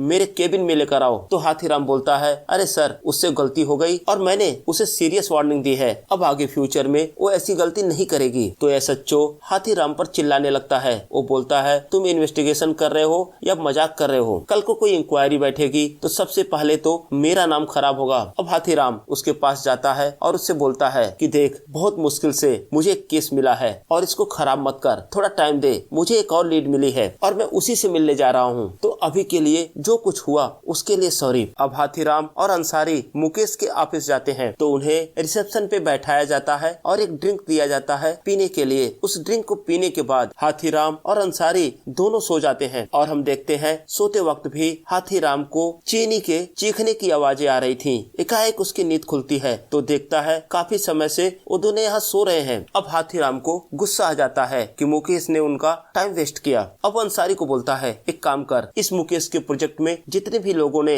इन्वेस्ट किया है उनकी एक लिस्ट निकाल और देख कहीं ग्वाला गुजर का नाम आता है क्या, या कोई भी आदमी जो चित्रकूट का हो और उसने इन्वेस्ट किया हो। और एक काम कर, तेरा एक दोस्त एयरटेल में है ना, उससे जुगाड़ लगा और मुकेश की कॉल लिस्ट निकाल। हम देखते हैं हाथीराम इससे बहुत गुस्से में होता है। तभी वो रिसेप्शनिस्ट हाथीराम के पास आती है और ड्रिंक के लिए पूछती है। तो हाथीराम बोलता है, ड्रिंक पीने कल आऊंगा जब मेरे हाथ में वारंट होगा। जैसे ही हाथीराम मुकेश के ऑफिस से बाहर जाता है तभी उसको मुकेश का कॉल आता है। तो उसे पता चलता है मुकेश तो ऑफिस के अंदर ही था, वो बहाने बना रहा था। जब हाथीराम उससे मिलता है तो बोलता है कि संजीव मेहरा के केस में तुम्हारा नाम आया है। चीनी जिसको तुमने हायर किया था वो पकड़ा गया और उसने अपना स्टेटमेंट दिया है। अब तुम मुझे ये बताओ कि तुम संजीव मेहरा को क्यों मारना चाहते थे, और दूसरी बात, तुम चीनी को कैसे जानते हो? तो मुकेश बताता है, चीनी से मेरी मुलाकात एक मसाज पार्लर में हुई थी, तभी से मेरी उसकी दोस्ती हो गई। लेकिन मैं संजीव मेहरा के केस के बारे में कुछ भी नहीं जानता और अगली बार जब आप आना तो अपने साथ वारंट लेकर आना, मैं भी देखता हूँ कि मेरे वारंट पर साइन कौन करता है। तभी अंसारी को एक कॉल आता है और उन्हें बताया जाता है कि तारिक की डेड बॉडी मिली है। जब हाथीराम क्राइम सीन पर जाता है तो देखता है तारिक का गला दबाकर उसे मारा गया था। तारिक का मरना इस केस के लिए बहुत बड़ा नुकसान था क्योंकि तारिक के द्वारा उन्हें ये पता चल सकता था कि संजीव मेहरा को मारने की सुपारी किसने दी थी। अब सीन शिफ्ट होता है और हम देखते हैं एक अवार्ड शो को, जहां देश के सारे जर्नलिस्ट इकट्ठा होते हैं और उन्हें अवार्ड दिया जा रहा होता है। हम देखते हैं वहीं संजीव की मुलाकात उसके बॉस सिंह साहब से होती है। तो सिंह साहब दोबारा संजीव को बोलते हैं कि अपने पोजीशन से रिजाइन कर दो, अगर हमारी तरफ से ये अनाउंस हुआ तो ये फायर होगा और बेवजह की बातें मीडिया में चलेंगी और ये तुम्हारे करियर के लिए अच्छा नहीं होगा। तो संजीव बोलता है, ठीक है सर, मेरे पास भी आपके लिए कुछ है। आपकी एक कंपनी है आरसी होल्डिंग, जिसकी एक सब्सिडरी कंपनी है और उस कंपनी का पार्टनर इंडिया के ट्रांसपोर्ट मिनिस्टर का दामाद है। और कुछ महीने पहले ही आप लोगों को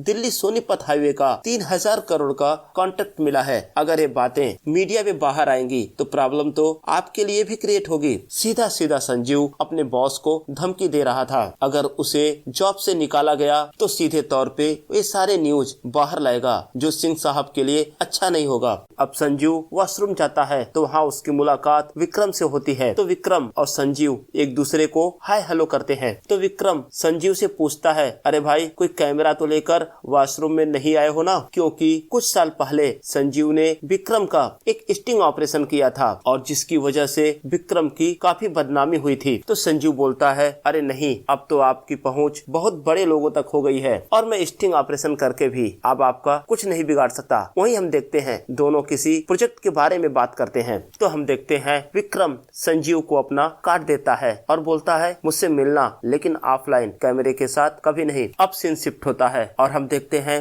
तोप सिंह के मोबाइल का डाटा रिकवर हो गया था। तो अंसारी और हाथीराम उस डाटा को चेक करते हैं तो उन्हें वहाँ एक वीडियो मिलता है, जो वीडियो संजीव मेहरा के घर के बाहर रिकॉर्ड किया गया था। और उस वीडियो में वो सुनते हैं कि त्यागी किसी से बात कर रहा है कि आज हमें मारना है या नहीं मारना है। और वहीं हाथीराम जब उस मोबाइल में यूज किए सिम कार्ड की कॉल डिटेल चेक करता है तो उसे एक नंबर मिलता है जो डायल तो किया गया था लेकिन कैंसिल कर दिया गया था। और जब वो लोग उस नंबर की डिटेल पता करते हैं, वो नंबर तोप सिंह के मामा के एड्रेस पर रजिस्टर होता है। वहीं उन लोगों को तोप सिंह के फोन से एक लड़की का फोटोग्राफ मिलता है। तो अंसारी बताता है, सर इसका नाम चंदा है। ऐसे तो चंदा तोप सिंह की गर्लफ्रेंड है, लेकिन इससे पहले वो तोप सिंह के मामा की रखेल थी। अब हाथीराम और अंसारी तोप सिंह के मामा से मिलते हैं और उससे चंदा के बारे में पूछते हैं। तो बताता है, आप जो कह रहे हो वो सही है सर, किसी किसी समय मेरा और चंदा का संबंध था, लेकिन बाद में वो मुझे ब्लैकमेल करने लगी। तो अंसारी उस नंबर के बारे में पूछता है तो बताता है ये नंबर मैंने अपने एड्रेस पे खरीदा था,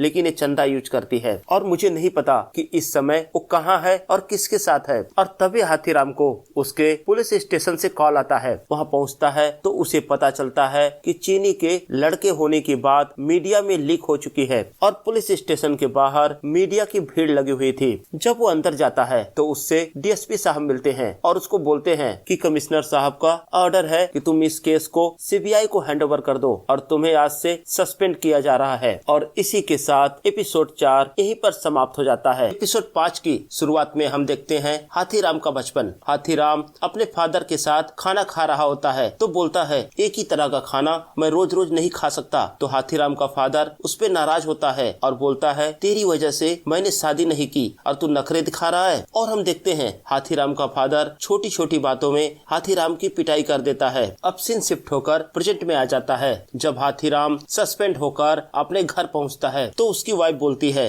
कि कब से तुम्हारा फोन ट्राई कर रही हूँ, लेकिन तुम्हारा फोन तो बंद पड़ा है। अगर घर लेट आना होता है तो कम से कम एक बार कॉल करके बता तो दिया करो। हाथीराम अपनी वाइफ से बोलता है मेरे पास बैठ, तुझे कुछ बताना है। तभी उसका लड़का आता है और उसके हाथ में एक इनविटेशन कार्ड होता है। वो बताता है कि उसके स्कूल वालों ने एक प्रोग्राम कर रखा है और जिसमें अलग अलग प्रोफेशन के पेरेंट्स को बुलाया जा रहा है। तो मेरी क्लास में सिर्फ मैं ही अकेला हूँ जिसका बाप पुलिस वाला है। आप इस कार्ड पे साइन कर दो ताकि मैं इसे अपने टीचर को दिखा सकूं। आपको आना हो या ना आना हो वो आपकी मर्जी। अब हाथीराम अपनी वाइफ को नहीं बताता है कि वो सस्पेंड हो गया है। वो उससे बहाने मारता है। वो बोलता है आज मेरी तबीयत नहीं ठीक है, सिर में दर्द है, जरा सिर की मालिश कर दे। अब सीन शिफ्ट होता है और हमें पुलिस स्टेशन का सीन दिखाया जाता है जहाँ पर डीएसपी साहब के साथ सीबीआई चीफ होती है और अंसारी इस केस से रिलेटेड सारे पेपर उनको हैंडओवर कर रहा होता है। तभी हम देखते हैं हाथीराम पुलिस स्टेशन पहुंचता है, लेकिन जब वो देखता है कि डीएसपी साहब सीबीआई वालों के साथ हैं, तो हाथीराम पुलिस स्टेशन के अंदर नहीं जाता। पुलिस स्टेशन के बाहर चाय की टपरी पर चाय पीने लगता है। तो चाय वाला बोलता है कि सर आपके साथ जो भी हुआ वो बहुत गलत हुआ। तो हाथीराम बोलता है अरे मामा चाय बना ले, जज मत बन। लेकिन हाथीराम की नजर पुलिस स्टेशन की तरफ ही होती है। तो देखता है कि चीनी लगातार उनकी तरफ देख रहा था। तो हाथीराम नोटिस करता है चीनी उसको नहीं, चाय की टपरी पे खड़े एक लड़के को देख रहा था। जैसे हाथीराम पीछे मुड़ता है वो लड़का वहाँ से गायब हो जाता है। अब जब हाथीराम थाने के अंदर साइन करके वापस जा रहा होता है तभी वहाँ का एसएचओ उसे रोकता है और बोलता है देख यार जो भी कल हुआ वो अपनी जगह है, लेकिन आज भी हम तुम दोस्त हैं। हाथीराम उसको कुछ जवाब तो नहीं देता, लेकिन घूरती नजरों से देखता है और वहाँ से जाने लगता है। तभी उसे अंसारी रोकता है और बोलता है कि सर अड्डे पे मिले, आज की पार्टी मेरी तरफ से आईएएस का मेन एग्जाम क्लियर करने के लिए। तो हाथीराम उस पर नाराज होता है क्योंकि हाथीराम का मूड तो पहले से ही खराब था। वो बोलता है तू पार्टी दे रहा है मेरे सस्पेंड होने की खुशी में? तो अंसारी बोलता है अरे सर मेरा वो मतलब नहीं था। तो हाथीराम अंसारी पे चिल्लाता है और वहाँ से चला जाता है। अब हम देखते हैं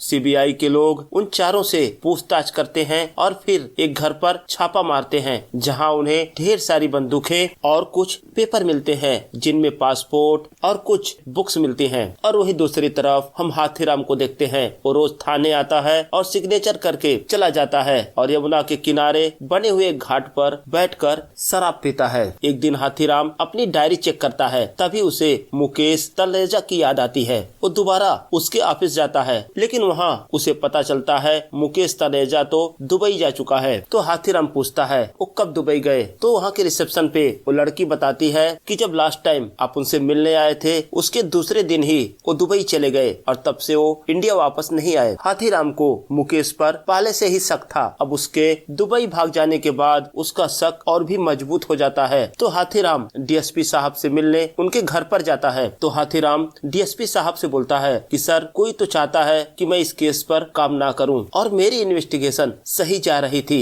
अगर तारिक पकड़ा गया होता तो हमें बहुत सारी जानकारी मिल गई होती। और वही देखिए मुकेश तलेजा मेरे मिलने के एक दिन बाद दुबई चला गया, तो इसका मतलब उसका कुछ तो इन्वॉल्वमेंट इस केस में था। तो डीएसपी साहब बोलते हैं तुम्हें कैसे पता कि मुकेश दुबई चला गया? तो हाथीराम बोलता है मैं उसके ऑफिस गया था उससे मिलने के लिए। तो डीएसपी साहब बोलते हैं कि हाथीराम तुम सस्पेंडेड हो और इसलिए अब इस केस पर काम मत करो। अरे तुम बाल बच्चे वाले आदमी हो, अपने परिवार को टाइम दो, थोड़े दिन बाद जब सस्पेंशन हट जाएगा तो आराम से अपनी ड्यूटी करना, कहाँ इन चक्करों में पड़े हो, भूल जाओ इस केस को। अब सीन शिफ्ट होता है और हम संजीव मेहरा की वाइफ डॉली को देखते हैं, जो अभी कुत्तों के हॉस्पिटल में होती है। उसके घर के बाहर कुतिया रहती है जो कि अभी प्रेग्नेंट है, तो डॉली उसको लेकर अस्पताल आती है। तो डॉक्टर बोलती है कि इसकी अभी और देखभाल की जरूरत है। तो डॉली उसको बोलती है, मैं चाहती तो हूँ कि इसको अपने घर पर रखना, लेकिन मेरे पति को कुत्तों से एलर्जी है। हमने पहले भी देखा था डॉली अपने घर के बाहर कुत्तों को खाना खिला रही थी। इसका मतलब डॉली का जानवरों के प्रति कुछ ज्यादा ही लगाव रहता है। तभी डॉली के मोबाइल पर सीबीआई वालों का कॉल आता है। वो डॉली से पूछते हैं कि संजीव मेहरा क्या आपके साथ हैं? तो डॉली बताती है, नहीं, आप उनके ऑफिस कॉल करो, वो वहीं पर होंगे। तो सीबीआई वाले बोलते हैं, पहले हमने उनके ऑफिस ही कॉल किया, लेकिन हमें पता चला कि वो ऑफिस में नहीं है। तो डॉली बोलती है, ठीक है, अब मैं ट्राई करती हूँ। जब डॉली भी संजीव का नंबर ट्राई करती है तो नॉट रीचेबल जाता है। तो उसके बाद डॉली संजीव के उन पुलिस वालों को कॉल करती है जो संजीव के साथ सिक्योरिटी के लिए थे, और पूछती है कि संजीव कहाँ है? तो बोलता है, सर अंदर ऑफिस में किसी मीटिंग में होंगे। तो डॉली बोलती है, मेरे पास सीबीआई वालों का कॉल आया था और वो बता रहे हैं कि संजीव अपने ऑफिस में नहीं है, सच बताओ तुम लोग हो कहाँ? अब सीन शिफ्ट होता है। हम देखते हैं संजीव मेहरा अपने जूनियर सारा मैथ्यूज के घर पर होता है। अब डॉली सारा के फ्लैट के बाहर जाती है और देखती है कि संजीव सारा के घर पे होता है। वो समझ जाती है कि संजीव और सारा के बीच में अफेयर चल रहा है। अब हम हाथीराम को देखते हैं। वो अपने घर पर नशे की हालत में लेटा होता है। तो उसकी वाइफ आती है और बोलती है, खाना खा लो। तो हाथीराम बोलता है, मैं आज बाहर से खाना खाकर आया हूँ और मुझे भूख नहीं है। तो उसकी वाइफ बोलती है, मुझे पता है कि तुम सस्पेंड हो गए हो। आज दिन में मैंने तुम्हें कई बार कॉल करने की कोशिश की, लेकिन तुम्हारा फोन बंद आ रहा था। तो मैंने पुलिस स्टेशन में कॉल किया, तो वहाँ से पता चला कि तुम्हें सस्पेंड कर दिया गया है। अब सीन शिफ्ट होता है और हम हाथीराम के बेटे सिद्धार्थ को देखते हैं। वो अपने स्कूल से घर की तरफ आ रहा होता है। तभी उसे रास्ते में वो राजू भैया अपने पंटरों के साथ एक गाड़ी में मिलता है और राजू सिद्धार्थ से बोलता है कि हम लोग आगरा घूमने जा रहे हैं, तुम भी चलोगे? तो सिद्धार्थ उनको मना कर देता है, बोलता है मेरा एग्जाम आने वाला है और मुझे पढ़ाई करना है। तो वो सब एक साथ सारे बोलते हैं, अरे पढ़ने से किसका भला हुआ है, जो तेरा हो जाएगा। अब वो सब चले जाते हैं। अब हम देखते हैं सिद्धार्थ राजू के अड्डे पर जाता है और उसकी अलमारी से वो गन निकालता है, क्योंकि सिद्धार्थ को शौक था गन को छूने का, गन को लेकर घूमने का। अब सीन शिफ्ट होता है संजीव मेहरा जो कि सीबीआई के ऑफिस में होता है और उसके साथ सारा मैथ्यूज भी होती है। तो सीबीआई चीफ बोलती है कि आज से आपके साथ एक पुलिस की टीम 24 घंटे आपकी सिक्योरिटी में रहेगी। तो संजीव मेहरा बोलता है, ऐसा क्यों? तो बताती है, जो आप पर अटैक होने वाला था वो कोई नॉर्मल अटैक नहीं था, पूरा प्लान नेपाल के काठमांडू में बनाया गया था और ये हथियार गोरखपुर के रास्ते दिल्ली लाए गए। और सीबीआई ऑफिसर बताती है कि हम लोग चार्जशीट प्रिपेयर कर रहे हैं और कुछ ही दिनों में ऑफिशियल प्रेस कॉन्फ्रेंस करके ये बातें सबको बताएंगे, लेकिन तब तक ये सारी इन्फॉर्मेशन कॉन्फिडेंशियल है। और वही दूसरी तरफ हम सिद्धार्थ को देखते हैं जो अपने स्कूल में होता है। तो उसके साथ के लड़के उसका बुलिंग करते हैं और उसका मजाक उड़ाते हैं और इसी दौरान सिद्धार्थ की हाथापाई कुछ लड़कों से हो जाती है। तो तीनों लड़के मिलकर सिद्धार्थ को पीटते हैं। अब सिद्धार्थ को गुस्सा आ जाता है, वो अपनी बैग से वो गन निकालता है। गन को देखकर उन लड़कों की तो हालत ही पतली हो जाती है। और वही हम देखते हैं हाथीराम वही घाट पर बैठकर ड्रिंक कर रहा होता है। तभी उसके पास सिद्धार्थ के स्कूल से कॉल आता है। अब हाथीराम तुरंत ही अंसारी को कॉल करता है, लेकिन अंसारी उस दिन की घटना के बाद हाथीराम से नाराज था। वो हाथीराम का फोन नहीं पिक करता। हाथीराम दोबारा कॉल करता है तो अंसारी बोलता है कि सर अभी मैं बिजी हूँ और बाद में बात करता हूँ। लेकिन जब हाथीराम सिद्धार्थ के केस के बारे में उसे बताता है कि सिद्धार्थ स्कूल में गन के साथ पकड़ा गया है, तो हम देखते हैं अंसारी और हाथीराम सिद्धार्थ के स्कूल पहुंचते हैं। अब स्कूल की प्रिंसिपल हाथीराम से बोलती है कि मैं आपके लड़के से बहुत देर से पूछ रही हूँ कि तुम्हें एक गन कहाँ से मिली, लेकिन ये कुछ नहीं बोल रहा है। अब हाथीराम नशे में होता है और दूसरी बात वो प्रिंसिपल इंग्लिश में बात कर रही थी, तो हाथीराम जवाब नहीं दे पाता तो झूठ बोलता है ये मेरी सर्विस गन है और गलती से बाहर रह गई थी और सिद्धार्थ उसे उठा ले आया। अब तो प्रिंसिपल और ज्यादा नाराज हो जाती है। वो बोलती है कैसे लापरवाह फादर हो, अपनी गन को सिक्योर नहीं रख सकते। तो प्रिंसिपल बोलती है हम आपके बेटे को स्कूल से निकाल रहे हैं। तो अंसारी इस मामले को संभालता है और प्रिंसिपल से इंग्लिश में बातें करता है और ये समझाता है कि अभी ये छोटा बच्चा है, अगर आप लोग ऐसा करोगे तो इसका फ्यूचर खराब हो जाएगा। और दूसरी बात, जब ये न्यूज मीडिया में और सोशल मीडिया में जाएगी तो आपके स्कूल का भी रेपुटेशन खराब होगा। तो मैं आपसे रिक्वेस्ट करता हूँ कि बच्चों को एक बार और मौका दें। अब अंसारी की बातें सुनकर प्रिंसिपल शांत हो जाती है। अब जब हाथीराम अपने घर जाता है तो अपने बेटे सिद्धार्थ की पिटाई करता है और उससे पूछता है कि तुझे ये गन कहाँ से मिली। तो उसकी वाइफ उसको रोकती है। तो हाथीराम अपनी वाइफ पर भी चिल्लाता है तू घर रहती है और अपने बेटे का देखभाल भी नहीं कर सकती। अगर आज स्कूल वाले पुलिस कंप्लेन कर देते तो इसकी पूरी जिंदगी बर्बाद हो जाती, ना तो कोई स्कूल एडमिशन देता और ना कहीं इसे नौकरी मिलती। अब बार बार हाथीराम सिद्धार्थ से पूछ रहा था कि उसे गन कहाँ से मिली। जब सिद्धार्थ उसे नहीं बताता तो हाथीराम बोलता है कोई बात नहीं, मैं पता करता हूँ। तभी सिद्धार्थ अपना सिर शीशे की टेबल पे मार लेता है और उसके सिर में बहुत ही गहरी चोट लग जाती है। तो हाथीराम सिद्धार्थ को लेकर हॉस्पिटल जाता है। अब सीन शिफ्ट होता है और हम देखते हैं संजीव विक्रम से मिलने उसके घर जाता है और विक्रम से बोलता है मुझे पता चला है कि सिंह साहब ये चैनल बेचने वाले हैं, तो मैं चाहता हूँ कि ये चैनल तुम खरीद लो। तो विक्रम बोलता है इससे तुम्हारा क्या फायदा होगा। तो संजीव बोलता है कि इससे मुझे दो फायदा होगा, पहली तो मुझे इस चैनल में काम करने की फ्रीडम मिल जाएगी और दूसरा मुझे इस कंपनी के 10% शेयर की हिस्सेदारी चाहिए होगी। तो विक्रम बोलता है जो तुम्हारी और हमारी हिस्ट्री रही है वो सही नहीं है। तो संजीव बोलता है पुरानी बातों को भूल जाओ और मैं तुम्हें विश्वास दिलाता हूँ कि मैं इस चैनल की टीआरपी इतना आगे ले जाऊंगा कि जितना तुम सोच भी नहीं सकते, और जो चैनल अभी घाटे में चल रहा है वो मुनाफा देगा। लेकिन विक्रम को संजीव की बातों पर भरोसा नहीं होता। तो संजीव बोलता है ठीक है, मैं तुमसे 2 दिनों बाद बात करता हूँ। अब सीन शिफ्ट होता है और हम देखते हैं दूसरे दिन 9 PM के प्राइम शो में संजीव मेहरा सबको बताता है कि ये जो मेरे खिलाफ मारने की साजिश की गई थी इस सरहद पार से की गई थी, लेकिन मैं उन लोगों को बता देना चाहता हूँ अपने इस चैनल के माध्यम से कि मेरी आवाज ये अकेले की आवाज नहीं है, ये पूरे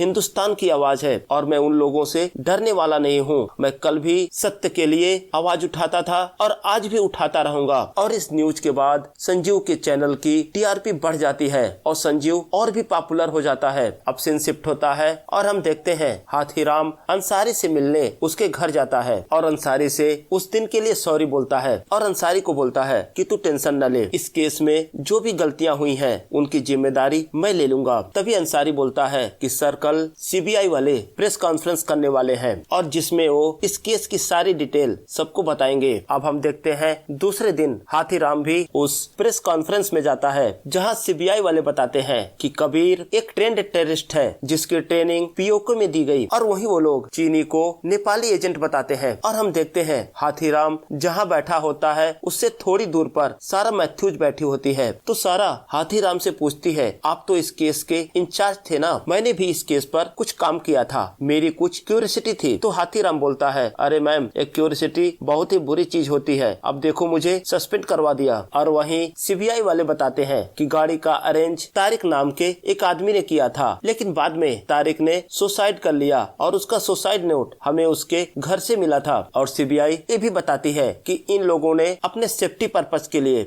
2 होटल बुक किए थे। एक होटल में ये लोग खुद रहते थे और दूसरे होटल में इन्होंने अपने हथियार और बाकी चीजें रख रखी थी। जब सीबीआई ने उस होटल पे छापा मारा तो उन्हें वहाँ से AK-47 और बहुत सारे हथियार बरामद हुए और उन्हें वहीं कबीर यम का पाकिस्तानी पासपोर्ट भी मिला और उसके साथ में बहुत सारी जिहादी किताबें मिली जिनके ऊपर कबीर यम का नाम लिखा हुआ था। जब अंसारी ये बात सुनता है तो उसके होश उड़ जाते हैं। तो अंसारी वहाँ से बाहर जाता है और हाथीराम को इशारा करता है बाहर आने के लिए। जब हाथीराम वहाँ से उठ के जा रहा होता है तो उसकी डायरी वहीं गिर जाती है और उसको सारा मैथ्यूज उठाकर अपने पास रख लेती है। तो हाथीराम अंसारी से बोलता है अरे यार ये क्या कहानी बना रहे हैं लोग, जब तू तारिक के घर उसको पकड़ने गया तो तारिक वहाँ से भाग गया और दूसरे दिन उसकी लाश हमें यमुना के किनारे उस कंस्ट्रक्शन एरिया में मिली। तो अब ये बता क्या तारिक वापस अपने घर जाएगा, सुसाइड नोट लिखेगा और दोबारा आकर अपना गला दबाएगा और फिर नदी में कूद जाएगा? तो अंसारी बोलता है अरे सर ये छोड़ो, मैं आपको दूसरी बात बताता हूँ कि जो ये लोग बता रहे हैं कि वहाँ से जिहादी किताबें किताबें मिली और उन पर कबीर का नाम लिखा हुआ था उर्दू में, लेकिन मुझे पता है कबीर को उर्दू ना तो पढ़नी आती है और ना ही लिखनी आती है। तो हाथीराम समझ जाता है सीबीआई के लोग किसी को बचाने के लिए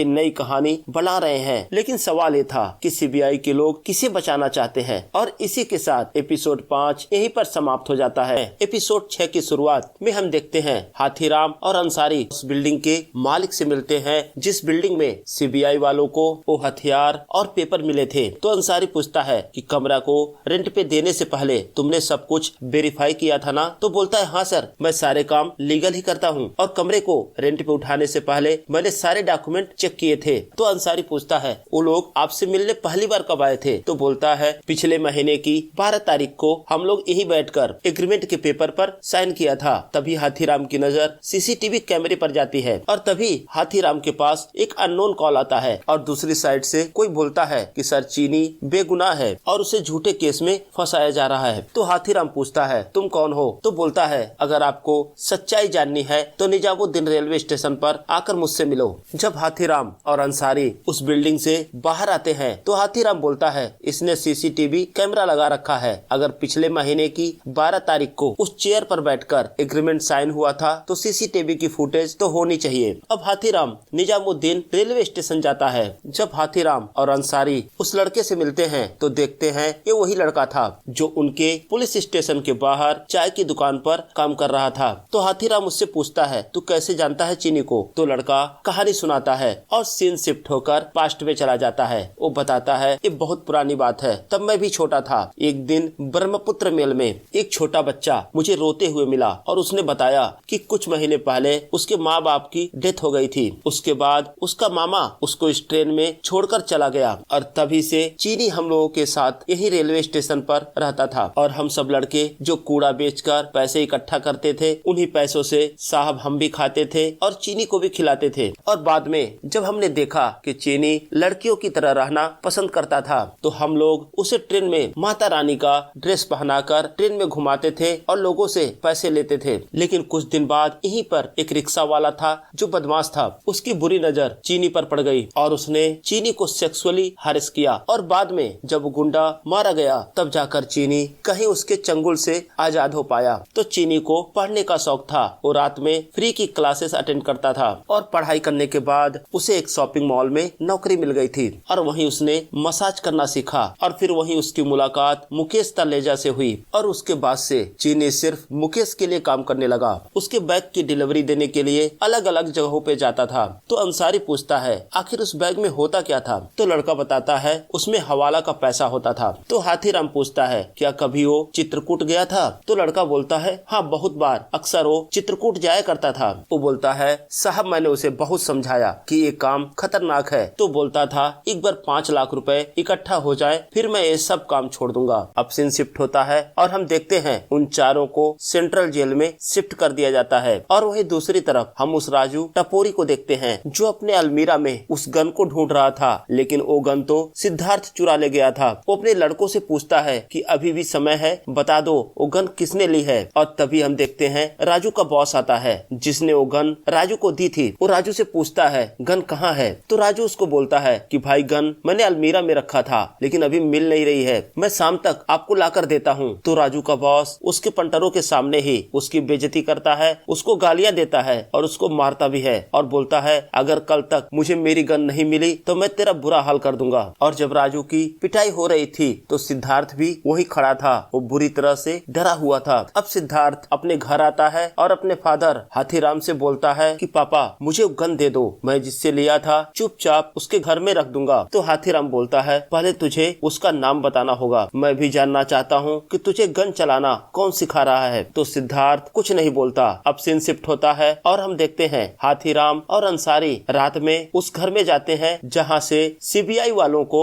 ढेर सारे हथियार और पेपर मिले थे और उनके साथ एक डुप्लीकेट चाबी बनाने वाला लड़का भी होता है। वो लोग डुप्लीकेट चाबी से उस घर को खोलते हैं। तो अंसारी सबसे पहले सीसीटीवी कैमरे को एक कपड़े से ढक देता है। तो अंसारी उसके कंप्यूटर में सीसीटीवी की फुटेज चेक करता है लास्ट महीने के 12 तारीख का। तो अंसारी बताता है कि सर 12 तारीख की सीसीटीवी फुटेज तो खाली है, घर में कोई है ही नहीं। वहीं दूसरी तरफ हाथीराम उसके ड्रॉअर चेक करता है तो उसे एक डायरी में एक एक रेलवे का टिकट मिलता है जो कि भोपाल जंक्शन से दिल्ली का था, जिसमें उस घर का मालिक अपने पूरी फैमिली के साथ भोपाल गया हुआ था। तो हाथीराम बोलता है यहाँ कोई कैसे मिलेगा, इसकी पूरी फैमिली तो दिल्ली से बाहर थी। तो हाथीराम बोलता है मुझे तो पहले से ही सीबीआई की कहानी पर शक था, उन्होंने झूठी कहानी बनाई है और सारे एविडेंस जो उन्होंने शो किए वो सब झूठे हैं। और वहीं दूसरी तरफ हम संजीव मेहरा को देखते हैं जो रोज अपने 9 PM के प्राइम शो में इसी घटना को लेकर बातें करता है। कभी किसी पॉलिटिशियन को बुलाता है तो कभी किसी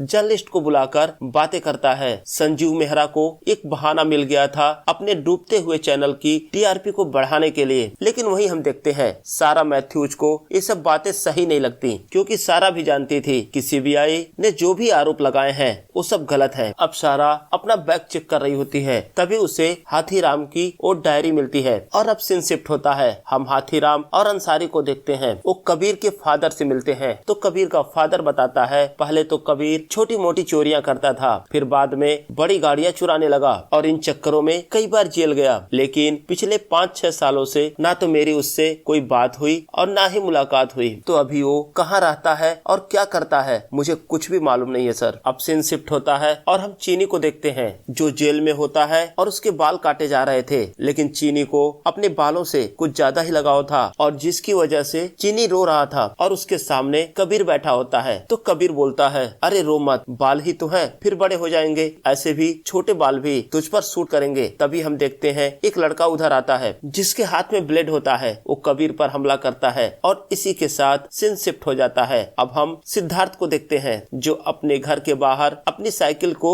सर्विस कर रहा होता है और तभी वहाँ वो राजू टपोरी आता है और सिद्धार्थ को बोलता है चलो घूम कर आते हैं। पहले तो सिद्धार्थ उसके साथ नहीं जाना चाहता था क्योंकि वो डरा हुआ था, लेकिन राजू के बार बार कहने पर वो उसके साथ जाता है। तो राजू सिद्धार्थ को लेकर यमुना नदी के किनारे एक खाली जगह पर जाता है और वहाँ जाकर वो सिद्धार्थ से उस गन के बारे में पूछता है, क्योंकि राजू को पता चल गया था कि सिद्धार्थ के उसके कॉलेज में लड़कों से लड़ाई हुई और उस दौरान उसने उन्हें गन दिखाया था और ये वही गन है जो उसके अलमारी में रखी हुई थी और सिद्धार्थ उसे उठा ले गया। हालांकि सिद्धार्थ बार बार मना करता है कि मुझे उस गन के बारे में कुछ भी नहीं पता। और हम देखते हैं राजू के साथी वहाँ आ जाते हैं, वो लोग मिलकर सिद्धार्थ की पिटाई करते हैं और उसको बोलते हैं कि अभी भी समय है, वो गन लाकर हमें दे दे। अब सीन शिफ्ट होता है और हम सारा मैथ्यूज को देखते हैं। जब उसे हाथीराम की डायरी मिली तो उसे चेक करने लगी। वही डायरी में सारा को ग्वाला गुजर का नाम मिलता है। तो सारा चित्रकूट के उस जर्नलिस्ट को कॉल करती है जिसका नाम अभितोष है। वो अभितोष से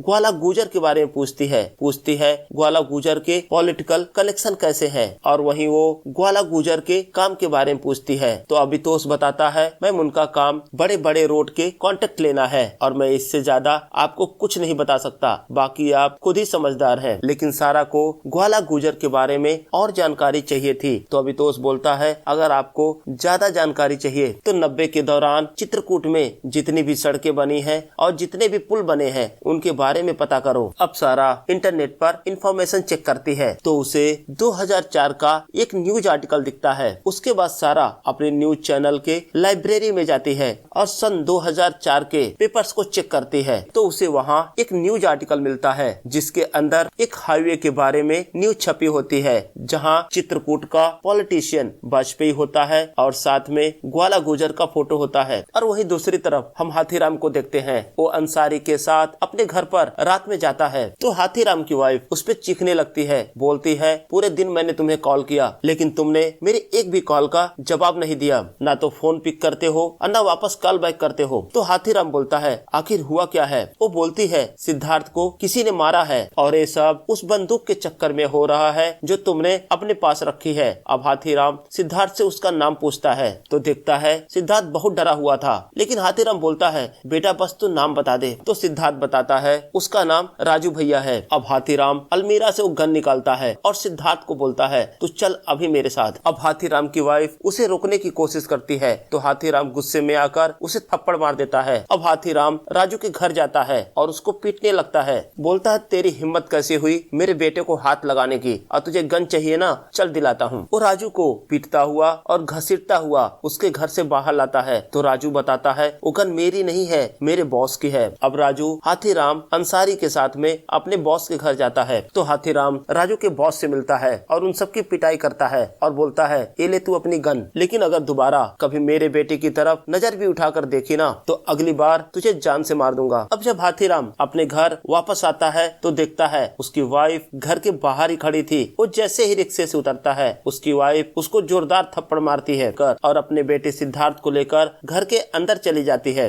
अब बेचारा हाथीराम अपने जूनियर अंसारी के सामने ही पिट जाता है, वो भी अपनी वाइफ से। और तभी हाथीराम को कॉल आता है और उसे बताया जाता है कि कबीर के ऊपर जेल में हमला हुआ है। अब हाथीराम और अंसारी सीधा हॉस्पिटल जाते हैं तो वहाँ उनकी मुलाकात सारा से होती है। सारा बोलती है कि जहाँ तक मुझे पता चला है जेल में किसी ने इस पर हमला किया था और उसका एक ही रीजन हो सकता है क्योंकि सीबीआई वालों ने कबीर को एक टेररिस्ट बताया था। हालांकि मुझे सीबीआई वालों की इस थ्योरी पर बिल्कुल ही भरोसा नहीं है। तो हाथीराम सारा पर नाराज होता है और बोलता है, तुम्हें बातें मुझे क्यों बता रही हो? तुम्हें बातें तो अपने बॉस संजीव मेहरा को बतानी चाहिए। और रोज टीवी पर शाम को बैठ जाता है और आलतू फालतू की बातें करता रहता है। तो सारा हाथीराम को उसकी डायरी वापस करती है और बोलती है कि मैं तुम्हें ये बातें इसलिए बता रही हूँ क्योंकि मैं जानती हूँ तुम भी सीबीआई की थ्योरी को मानते नहीं हो। तुम्हारे इन्वेस्टिगेशन का फोकस तो विशाल त्यागी था। तो सारा बताती है कि मैंने भी इस केस पर कुछ इन्वेस्टिगेशन किया है तो मुझे पता चला कि विशाल त्यागी का बॉस ग्वाला गुजर है और ग्वाला गुजर का संबंध वहाँ के लोकल लीडर वाजपेयी से है। और जब वाजपेयी PWD मिनिस्टर था तो उस टाइम उसने ग्वाला गुजर को कई सारे रोड के कॉन्ट्रैक्ट दिलवाए थे। तो हाथीराम पूछता है कि आखिर ग्वाला गुजर संजीव मेहरा को क्यों मारना चाहेगा? तो सारा बोलती है, ये तो मुझे भी नहीं पता, लेकिन मेरी एक थ्योरी है। अभी जल्द ही लोकसभा का चुनाव होने वाला है और अपोजिशन पार्टी के पास कोई भी मुद्दा नहीं है बड़ा जो देश में बता सके। अगर संजीव मेहरा मारा जाता तो उनके पास चुनाव के लिए एक मुद्दा बन जाता कि अभी की सरकार में ना तो मीडिया सुरक्षित है और ना ही लोग। अब हाथीराम उस न्यूज आर्टिकल को देखता है तभी उसकी नजर एक फोटो पर पड़ती है जिसमें ग्वाला गुजर वाजपेयी के साथ में राजबीर गुर्जर का भी फोटो होता है। राजबीर गुर्जर विशाल त्यागी का वो स्पोर्ट टीचर था जिससे कुछ दिन पहले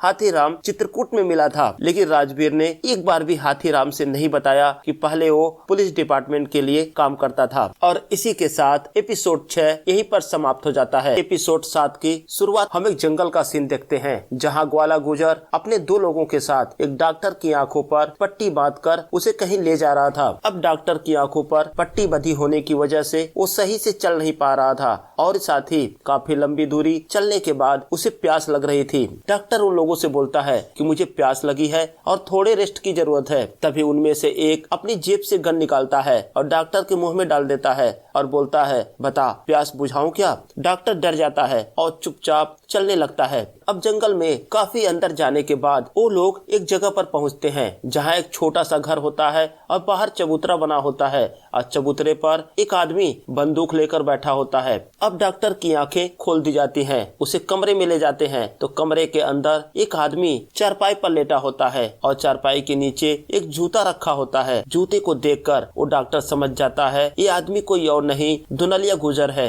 अब सीन शिफ्ट होता है और हम हाथीराम को देखते हैं। वो दोबारा चित्रकूट जाने की तैयारी कर रहा होता है और वहीं हम देखते हैं उसका बेटा सिद्धार्थ अब उसकी मदद कर रहा था। इसका मतलब कल जो घटना हुई सिद्धार्थ के सामने हाथीराम ने राजू और उसके बॉस की जो पिटाई की, उसके बाद से सिद्धार्थ का बिहेवियर अपने फादर हाथीराम के लिए अब चेंज हो गया था। लेकिन वहीं हाथीराम और उसकी वाइफ एक दूसरे से बात नहीं करते क्योंकि एक दिन पहले ही उनकी लड़ाई हुई थी। जब अंसारी हाथीराम को बस स्टेशन छोड़ने जाता है तभी हाथीराम के पास एसएचओ का कॉल आता है और उसको बोलता है कि तुझे पता है ना, सस्पेंड होने के बाद भी रोज अटेंडेंस लगाने पुलिस स्टेशन आना होता है, लेकिन तुम 2 दिनों से नहीं आए। तो हाथीराम झूठ बोलता है सर 2-3 दिनों से मेरी तबीयत नहीं ठीक है और जिसकी वजह से मैं डेंगू का टेस्ट कराने के लिए आया हूँ। जैसे ही मेरी तबीयत ठीक हो जाएगी वापस मैं आकर अटेंडेंस लगा दूंगा। वहीं अंसारी अपनी सर्विस गन हाथीराम को देता है तो हाथीराम बोलता है, अरे तुम्हारी नौकरी चली जाएगी। तो अंसारी बोलता है, सर आप अभी सस्पेंडेड हो और आपके पास गन भी नहीं है, तो आपकी सिक्योरिटी के लिए आपके पास एक गन होनी चाहिए। तो हाथीराम अंसारी की गन अपने पास रख लेता है। और दूसरी तरफ हम त्यागी को देखते हैं जो जेल में नहा रहा होता है। तभी उसके सामने से एक कुत्ता गुजरता है और कुत्ते को देखकर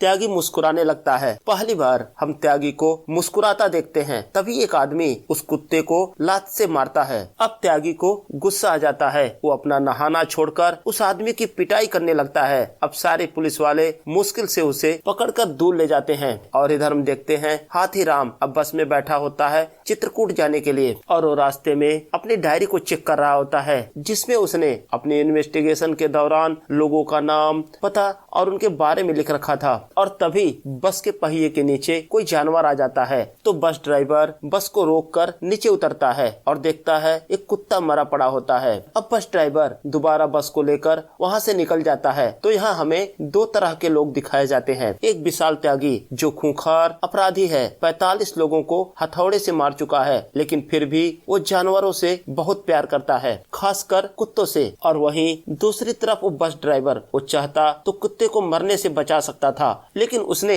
ऐसा नहीं किया। अब सीन शिफ्ट होता है और हम देखते हैं संजीव विक्रम से मिलता है तो विक्रम संजीव को गले लगाता है और वहीं हम देखते हैं संजीव के न्यूज चैनल के मालिक सिंह साहब भी वहीं बैठे होते हैं। जब संजीव सिंह साहब से मिलता है तो बोलते हैं कि तुम्हें क्या लगता है कि जो तुम मुझे ब्लैकमेल कर रहे हो इसका जवाब तुम्हें नहीं मिलेगा, अभी तुम मुझे अच्छी तरह से जानते नहीं हो। तो संजीव बोलता है सर मैं आपको अच्छे से जानता हूँ, आप कभी अपने एम्प्लॉय की तारीफ नहीं करते, वो चाहे कितना भी अच्छा काम कर ले आप कभी उसे शाबाशी नहीं देते। आप चाहते हो कि आपके एम्प्लॉय हमेशा आपके आगे झुके रहें। और आप अभी का देख लो, 1 महीने पहले आपके इस चैनल की टीआरपी बिल्कुल डाउन थी और मैंने ही इसे अप किया। मैं मानता हूँ कि मेरी वजह से कुछ प्रॉब्लम हुई, लेकिन प्रॉब्लम को ठीक भी मैंने ही किया और जिसकी वजह से आज आपको इतनी अच्छी डील मिल रही है। इसका मतलब विक्रम ने अब उस चैनल को खरीद लिया था। अब सीन शिफ्ट होता है और हम हाथीराम को देखते हैं। जब वो चित्रकूट पहुँचता है तो बस स्टेशन पर ही उसे एक ऑटो वाला मिलता है और बोलता है कि जहाँ तक मेरा गेस है सर, आप एक पत्रकार हैं और मैं आपको सस्ते रूम वगैरह दिलवा सकता हूँ। तो हाथीराम उसके ऑटो में बैठकर वहाँ से सीधा स्कूल जाता है और स्कूल के प्रिंसिपल से मिलता है और फिर प्रिंसिपल स्पोर्ट टीचर राजवीर को बुलाते हैं और उनसे बोलते हैं ये दिल्ली पुलिस से आए हुए हैं और तुमसे विशाल त्यागी के पुराने केसेस के बारे में कुछ जानना चाहते हैं। तो राजवीर हाथीराम से बोलता है कि अरे साहब मैंने पिछली बार ही आपको सब कुछ तो बता दिया था, अब क्या बाकी है। तो हाथीराम बोलता है लेकिन आपने ये नहीं बताया कि आप ग्वाला गुजर के लिए लड़के तैयार करते हो। जिस टीचर का काम है बच्चों को ट्रेन करना, वो बच्चों को ट्रेन करके ग्वाला गुजर के पास भेजता है। क्या ये बात यहाँ के प्रिंसिपल को पता है? देखो अगर तुम मुझे सच नहीं बताओगे तो मुझे तुम्हारे लिए दिल्ली से वारंट लाना पड़ेगा और अगर ऐसा हुआ तो तुम्हारे लिए बड़ी प्रॉब्लम होगी। और फिर हाथीराम राजवीर को वो पुरानी फोटो दिखाता है जिसमें राजवीर एक पुलिस वाले की ड्रेस में होता है और ग्वाला गुजर के साथ एक स्टेज पर खड़ा होता है। तो राजवीर अपनी स्टोरी बताता है और सीन पास्ट में चला जाता है। तो राजवीर बताता है इस सन 2001 के आसपास की बात है। उस समय मैं सब इंस्पेक्टर हुआ करता था और एक रात मैंने देखा दुनलिया गुजर मेरे थाने में आया। क्योंकि आज तक दुनलिया गुजर को किसी ने देखा नहीं था तो मैं उसे देखना चाहता था। तो मैं चुपके से पीछे का दरवाजा खोलकर उसे देखने की कोशिश कर रहा था। तभी एक आदमी पीछे से आया और मेरे गले पर चाकू रख और उसने मुझसे पूछा कि तू यहाँ क्या कर रहा है। तो मैंने उससे बोला मुझे बस दुनलिया को एक बार देखना है। उस आदमी ने मुझसे बोला कि आज तक जिसने भी दुनलिया को देखा वो जिंदा नहीं बचा, तो तू क्या चाहता है बता, तुझे अभी मार दूं। तो राजवीर बोलता है कि मैं भी एक गुजर हूँ और मैं दुनलिया की फौज में शामिल होना चाहता हूँ। अब वो आदमी राजवीर को दुनलिया के पास ले जाता है और उससे बोलता है ये भी हमारी फौज में शामिल होना चाहता है, लेकिन दुनलिया उसे मना कर देता है, बोलता है कि तू हमारी फौज में शामिल नहीं हो सकता। लेकिन राजवीर बार बार उससे रिक्वेस्ट कर रहा था कि मुझे भी अपनी फौज में शामिल कर लो। तो दुनलिया बोलता है फौज में शामिल होने के और भी तरीके हैं और तू बाहर से रहकर ही हमारे फौज की सपोर्ट करेगा। आज के बाद से तू वाजपेयी जी उनकी सेवा करना, लेकिन साथ साथ ये भी नजर रखना कि उनसे मिलने कौन आता है। जब दुनलिया वहाँ से जाने लगता है तो उसका आदमी राजवीर से बोलता है कि मास्टर जी की फौज करेगी मौज और मुखबिरी की सजा सिर्फ मौत। अब सीन शिफ्ट होकर प्रेजेंट में आ जाता है। तो हाथीराम पूछता है इसका मतलब तब से तुम ग्वाला और दुनलिया के लिए मुखबिर का काम करते हो? तो राजवीर बोलता है अरे मैं क्या, इस पूरे एरिया में शायद ही ऐसा गुजर परिवार हो जिस पर दुनलिया या ग्वाला भाई का एहसान न हो, और यही वजह है यहाँ का सारा गुजर समाज दुनलिया की पूजा करता है। तो हाथीराम पूछता है कि आप पर दुनलिया का क्या एहसान है? तो राजवीर बताता है पहला तो जब मैंने पुलिस की नौकरी छोड़ी तो ग्वाला भाई ने मुझे यहाँ टीचर की नौकरी दिलवाई, और दूसरा एक बार जब मेरा एक स्टूडेंट स्टूडेंट मुसीबत में था तो ग्वाला भाई ने उसकी जान बचाई थी। अब सीन पास्ट में चला जाता है और हम देखते हैं वो स्टूडेंट कोई और नहीं विशाल त्यागी होता है। जब उसने 3 लड़कों को खुलेआम स्कूल के अंदर मार दिया था तो उसकी भी जान को खतरा था, या तो उसके ताऊजी उसको मरवा देते या पुलिस वाले उसे पकड़ लेते। तो राजवीर विशाल को लेकर ग्वाला के पास जाता है। तो पहले ग्वाला विशाल की मदद करने के लिए तैयार नहीं होता। तो राजवीर बोलता है कि भाई ये आपकी सेना में शामिल होने के लायक है। आज जो मैंने देखा अगर आपने देखा होता तो आप भी यही बोलते। मेरे सामने भरे स्कूल में इसने 3 लोगों की हथौड़े से हत्या कर दी। तो ग्वाला बोलता है सेना में भर्ती होने का फैसला मेरा नहीं मास्टर जी का होता है। तो ग्वाला विशाल को उसी जंगल के अड्डे पर भेज देता है। अब विशाल उसी अड्डे पर रहता था, लेकिन महीनों गुजर गए, कभी उसकी मुलाकात मास्टर जी से नहीं हुई। विशाल एक बार मास्टर जी से मिलना चाहता था क्योंकि मास्टर जी ने ही उसकी जान बचाई थी। हम देखते हैं विशाल अपने खून से मास्टर जी का नाम वहाँ की दीवारों पर लिखता है। तो विशाल के साथ रहने वाला एक आदमी उसको बोलता है कि देख मास्टर जी यानी दुनलिया कभी किसी से ऐसे नहीं मिलता, वो तभी मिलता है जब उसकी मर्जी होती है। अब हम देखते हैं एक रात विशाल सोया होता है, तभी दुनलिया और उसके साथी आते हैं। उनमें से एक आदमी आगे बढ़कर विशाल को पकड़ लेता है। तो दुनलिया बोलता है कि मैंने सुना है तुझे कुत्तों से बहुत प्यार है, तो इसलिए पहली परीक्षा तो तू ऐसे ही पास हो गया, क्योंकि मैं मानता हूँ कि जो आदमी कुत्तों से प्यार करता है वो मन का सच्चा होता है। अब तेरी दूसरी परीक्षा ये है कि तुझे दूर रहकर मास्टर जी की सेवा करनी है। तो विशाल बोलता है मैं आपके लिए कुछ भी करने को तैयार हूँ, लेकिन तुझे उससे भी पहले एकलव्य बनना पड़ेगा। तुझे अपना अंगूठा अपने गुरु को दान देना होगा। अब विशाल को एक हथौड़ा दिया जाता है। विशाल उस हथौड़े से अपने अंगूठे पर वार करता है और इसके बाद विशाल उस परीक्षा में पास हो जाता है और मास्टर जी की फौज का हिस्सा बन जाता है। अब कुछ दिनों बाद विशाल के पास एक फोटो आता है और उससे बोला जाता है कि तुम्हें इस आदमी को मारना है। विशाल दिन दहाड़े ही हथौड़े से उस आदमी का सर फोड़ देता है और वो आदमी वही मारा जाता है। और विशाल के मारने का तरीका सुनकर मास्टर जी खुश हो जाते हैं। उसके बाद विशाल के पास कई सारे लोगों की फोटो भेजी जाती है उनको मारने के लिए। अब तो राजवीर बताता है कि धीरे धीरे विशाल लोगों को मारता गया और उसका नाम हथौड़ा त्यागी के रूप में यहाँ पॉपुलर हो गया। और कुछ साल बाद विशाल दुनलिया के फौज का सबसे अहम सिपाही बन गया। तो हाथीराम राजवीर से पूछता है अच्छा ये बताओ कि संजीव मेहरा को मारने का कॉन्टेक्ट विशाल को क्या दुनलिया ने दिया था? तो राजवीर बोलता है अरे सर मुझे ये सब कुछ नहीं पता और विशाल से मिले भी एक जमाना हो गया, अब तो बस उसकी बातें ही सुनाई देती हैं और मैं किसी भी संजीव मेहरा को नहीं जानता और ना ये जानता हूँ कि विशाल संजीव मेहरा को क्यों मारना चाहता है। तो हाथीराम पूछता है कि हमें ग्वाला गुजर कहाँ मिलेगा? तो राजवीर बताता है कि हर गुरुवार को ग्वाला गुजर की सभा लगती है जहाँ गाँव के लोग अपनी परेशानियाँ बताते हैं और ग्वाला गुजर लोगों की मदद करता है। अब अगले दिन हाथीराम भी उस सभा में पहुँचता है और लोगों के साथ उस सभा में बैठ जाता है। तभी ग्वाला गुजर के साथ काम करने वाले 2 लोग आते हैं और बोलते हैं आज की सभा स्थगित की जाती है, आप लोग अगले गुरुवार को आना। वही हम देखते हैं वो दोनों लगातार हाथीराम को देख रहे थे और हाथीराम भी यही नोटिस करता है कि वो दोनों उसे घूरे जा रहे थे। तो हाथीराम वहाँ से चला जाता है। अब हाथीराम उस जर्नलिस्ट अभितोष से मिलने उसके ऑफिस जाता है तो देखता है उसके ऑफिस को तोड़ दिया गया था और अभितोष को भी चोट लगी हुई थी। वो जैसे ही बाहर आता है तभी उसे चित्रकूट का एसएचओ मिल जाता है और पूछता है अरे सर आप यहाँ कहाँ? तो हाथीराम बोलता है केस के सिलसिले में यहाँ आया था। तो एसएचओ बोलता है जहाँ तक मैं जानता हूँ केस तो अब सीबीआई के पास है, लेकिन कोई बात नहीं, अगर आप यहाँ आई गए हो तो यहाँ की जगहों को घूमो, एंजॉय करो, लेकिन कुछ ऐसा मत करना कि जिससे हमें प्रॉब्लम हो। अब सीन शिफ्ट होता है और हम देखते हैं जब संजीव मेहरा अपने घर पहुँचता है तो घर के अंदर उस फीमेल डॉग को देखता है और अपनी वाइफ से पूछता है कि घर के अंदर कैसे, जबकि तुम जानती हो मुझे डॉग से सख्त एलर्जी है। तो उसकी वाइफ डॉली बोलती है कि मैं उसका देखभाल करना चाहती हूँ। तो संजीव बोलता है तुमने मुझसे पूछना भी जरूरी नहीं समझा। तो डॉली बोलती है कि हमने आपस में बात करना कब का बंद कर दिया है, लगता है तुमने ध्यान नहीं दिया, क्योंकि डॉली संजीव के अफेयर को लेकर नाराज थी। अब सीन शिफ्ट होता है और हम हाथीराम को देखते हैं जो ग्वाला गुजर के घर के बाहर एक ऑटो में बैठा होता है। तभी उसके वाइफ की कॉल आती है तो उसकी वाइफ बोलती है तुम कैसे हो? तो हाथीराम बोलता है इतने दिनों बाद तुम्हें याद आई मेरी? तो उसकी वाइफ बोलती है जाते वक्त तुमने बाय भी तो नहीं बोला था। खैर अब वो दोनों आपस में बातें कर रहे होते हैं, तभी वो देखता है कि ग्वाला गुजर की गाड़ी घर के बाहर निकलती है। वो अपनी वाइफ को फोन कट करने के लिए बोलता है और ऑटो वाले से बोलता है कि ग्वाला गुजर की गाड़ी का पीछा करो।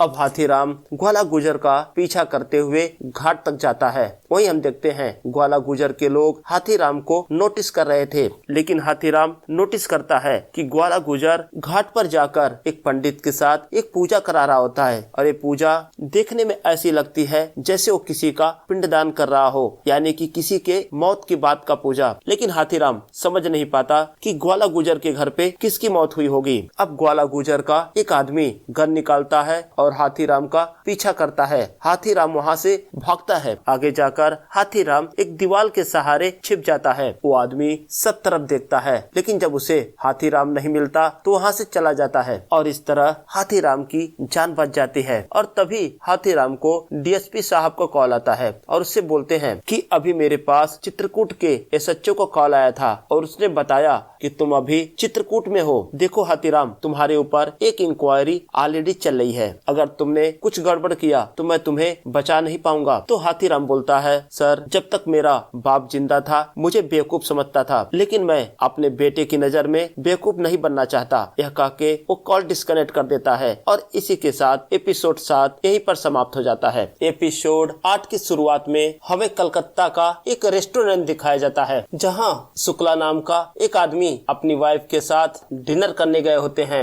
लेकिन उनकी वाइफ लगातार फोन में बिजी होती है। तो शुक्ला जी उठकर स्मोकिंग जोन में जाते हैं, लेकिन जब वो अपना सिगरेट जलाने की ट्राई करते हैं तो उनका लाइटर नहीं काम करता। तो शुक्ला जी देखते हैं बगल में एक लड़की सिगरेट पी रही होती है और उसके पास लाइटर भी होता है। वो उससे लाइटर मांगते हैं तो देखते हैं वो लड़की रो रही होती है और रोते हुए कोई पोयम लिखती है, लेकिन जब शुक्ला जी उसके पास जाते हैं तो पोयम लिखना बंद कर देती है। तो शुक्ला जी उससे बोलते हैं कि किसी जमाने में मैं भी पोयम लिखा करता था, और वो सिगरेट पीते हुए कुछ पोयम गुनगुनाने लगते हैं और फिर लड़की को बोलते हैं आप भी गाइए ना। और इसी के साथ सीन शिफ्ट होता है और हमें चित्रकूट का सीन दिखाया जाता है, जहां आज वाजपेयी जी की रैली निकल रही होती है और उनकी रैली में बहुत ही ज्यादा भीड़ होती है। और हम देखते हैं हाथीराम भी वही होता है। तो हाथीराम दो पत्रकारों को देखता है जो आपस में बात करते हैं कि वाजपेयी जी की पिछली कुछ रैलियों से हम ग्वाला जी को साथ में नहीं देख रहे। तो दूसरा पत्रकार बोलता है ये बातें तुम खुद वाजपेयी जी से पूछ लेना। तो बोलता है अरे वाजपेयी जी कभी किसी सवाल का सीधा जवाब देते हैं? अरे वो ब्राह्मण देव है, जलेबी खाते हैं और जलेबी की तरह सोचते हैं, और उनका जवाब भी जलेबी की तरह होता है। और तभी हाथीराम की नजर अभितोष पर पड़ती है। वो पत्रकारों वाले एरिया में खड़ा होता है। जब हाथीराम उसको बुलाता है, अभितोष हाथीराम को देखकर वहाँ से भागने लगता है और भागते हुए एक कैमरामैन से टकरा जाता है। और तब तक हाथीराम उसके पास पहुँच जाता है। हाथीराम उसकी डायरी वगैरह उठाकर उसको देता है। अभितोष कुछ भी नहीं बोलता और वहाँ से निकल जाता है। वही हम देखते हैं हाथीराम अभितोष का आईडी कार्ड अपने पास ही रख लेता है। अब सीन शिफ्ट होता है और हम संजू मेहरा को देखते हैं जो अपनी टीम को गाइड कर रहा होता है कि आने वाले इलेक्शन में हम कैसे प्रोग्राम करेंगे और किस तरह से इलेक्शन कैंपेनिंग को टारगेट करेंगे। वो टीम से उनकी राय भी मांगता है कि अगर उनके पास कुछ बेटर आइडिया हो तो जरूर शेयर करें। और वहीं हम देखते हैं आज अंसारी का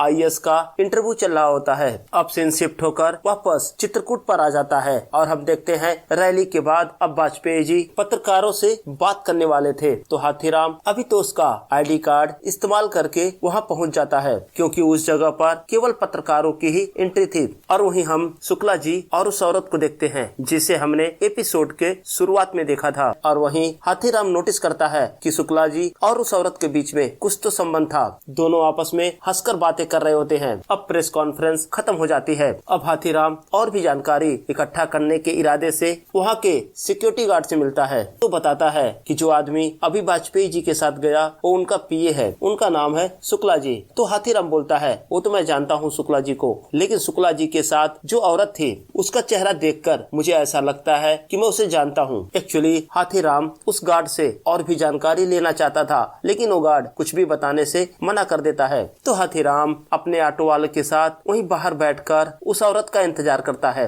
वो औरत जैसे ही बाहर आती है और अपने कार में बैठकर आगे बढ़ती है, हाथीराम उसका पीछा करते हुए होटल तक जाता है। वो देखता है वो औरत लिफ्ट में जाती है। वो उसी लिफ्ट में जाना चाहता था, लेकिन तब तक लिफ्ट बंद हो जाती है। अब हाथीराम सीढ़ियों से पीछा करता हुआ उस फ्लोर तक जाता है जिस फ्लोर पर जाके लिफ्ट रुकी हुई थी, लेकिन इससे पहले उस औरत को देख पाता वो औरत अपने कमरे में चली जाती है। इतना दौड़ भाग के बाद भी हाथीराम को उसका कमरे का नंबर नहीं पता चलता। वो निराश होकर वहीं सीढ़ियों पे बैठ जाता है। तभी वो देखता है कि वो शुक्ला जी वहाँ आते हैं। अब वो शुक्ला जी पर नजर रखता है तो देखता है शुक्ला जी उसी फ्लोर के एक रूम में जाते हैं और ये वही रूम होता है जिस रूम के अंदर वो औरत रुकी हुई थी और उस कमरे का नंबर होता है 317। अब हाथीराम नीचे रिसेप्शन पे जाता है और वहाँ के रिसेप्शनिस्ट बोलता है कि मुझे यहाँ पर एक रूम बुक करना है और इसी बहाने वो रजिस्टर चेक करता है और देखता है कि रूम नंबर 317 में जो औरत रुकी हुई है उसका नाम है चंदा मुखर्जी। तभी हाथीराम को तोप सिंह के गर्लफ्रेंड का नाम याद आता है, उसका भी नाम चंदा ही था।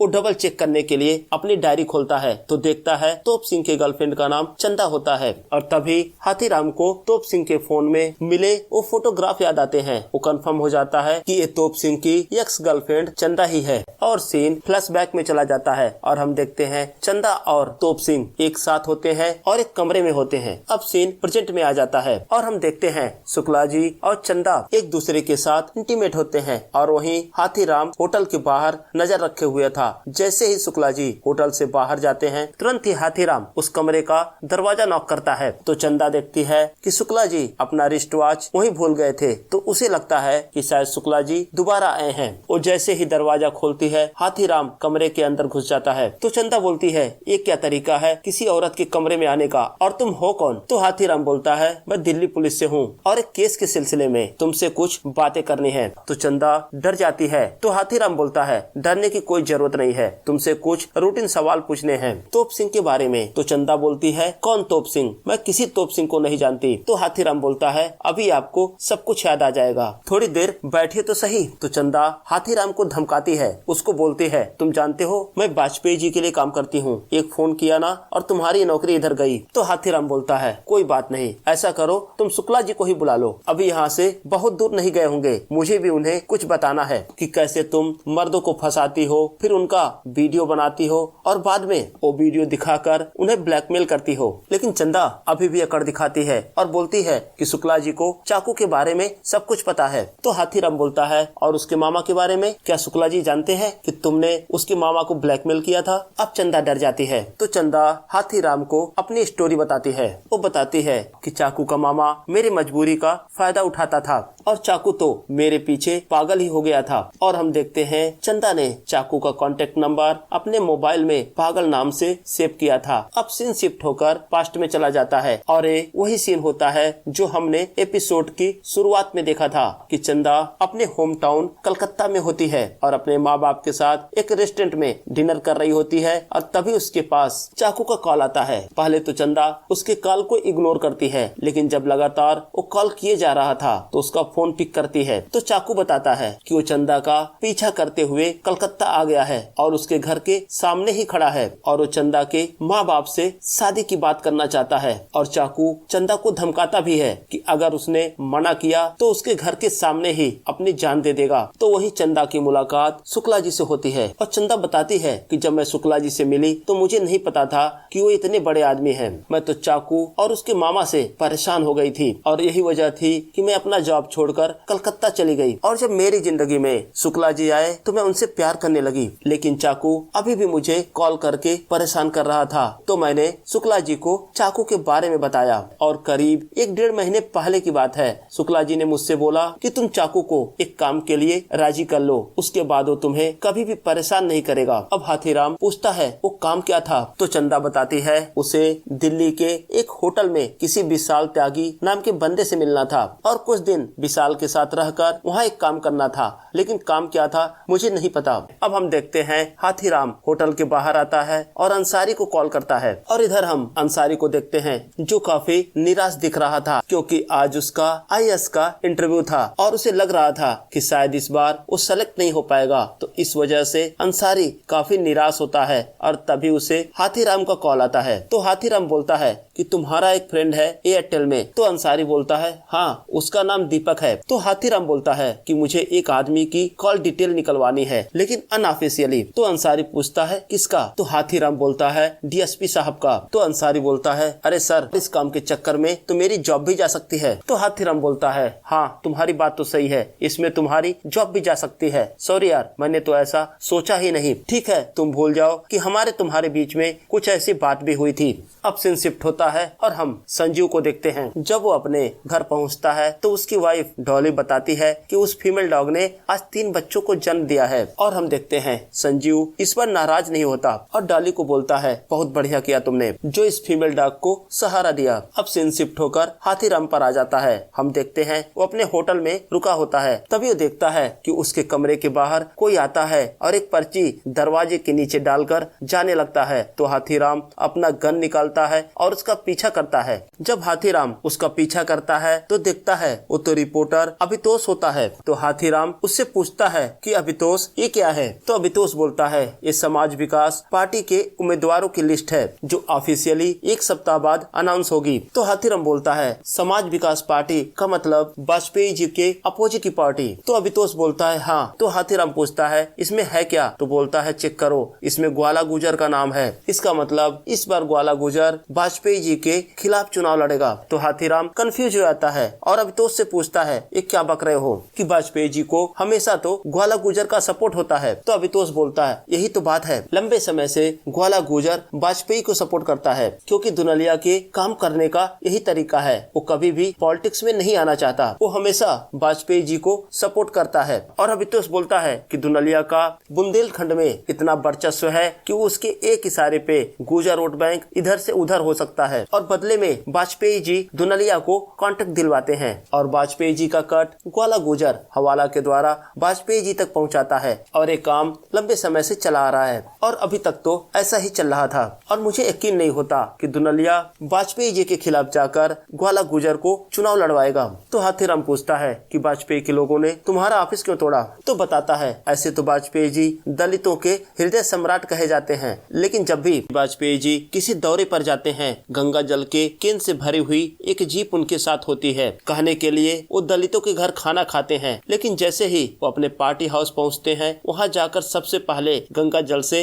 स्नान करते हैं ताकि वो पवित्र हो सकें। और यही बात एक दिन मैंने अपने न्यूज में लिख दी। उसके बाद वाजपेयी जी के लोगों ने मेरा ऑफिस ही तोड़ दिया और जाते जाते बोल जाता है कि पुलिस वालों से चोर ही नहीं भागते सर, कभी कभी सच बोलने वाले भी पुलिस से दूर रहते हैं। अब हाथीराम अपने कमरे में जाता है और अपनी डायरी खोलता है और अपने लिखे हुए सारे नाम चेक करता है और समझने की कोशिश करता है कि आखिर ये केस है क्या। वो अपने सारे डॉट कनेक्ट करता है। पहले तोप सिंह, फिर उससे कनेक्टेड है चंदा और चंदा से कनेक्टेड है शुक्ला जी और शुक्ला जी से कनेक्टेड है वाजपेयी। लेकिन शुक्ला जी ने चंदा को ऐसा क्यों बोला था कि इस काम के बाद तोप सिंह तुम्हें परेशान नहीं करेगा। और दूसरा वही विशाल त्यागी जिसने संजीव मेहरा को सिर्फ इसलिए नहीं मारा क्योंकि उसकी मास्टर जी से बात नहीं हो पाई। और ग्वाला गुजर का उस दिन पिंडदान वाली पूजा और फिर एकाएक ग्वाला गुजर का वाजपेयी के खिलाफ चुनाव लड़ना। और तभी हाथीराम को कुछ याद आता है तो हाथीराम उस ऑटो वाले को कॉल करता है और उससे पूछता है कि यहाँ पर घाट पर जिसका क्रियाक्रम होता है उसका कोई रिकॉर्ड रखा जाता है क्या। तो बताता है कि यहाँ पास में एक घाट है, वहीं पर सारे रिकॉर्ड होते हैं।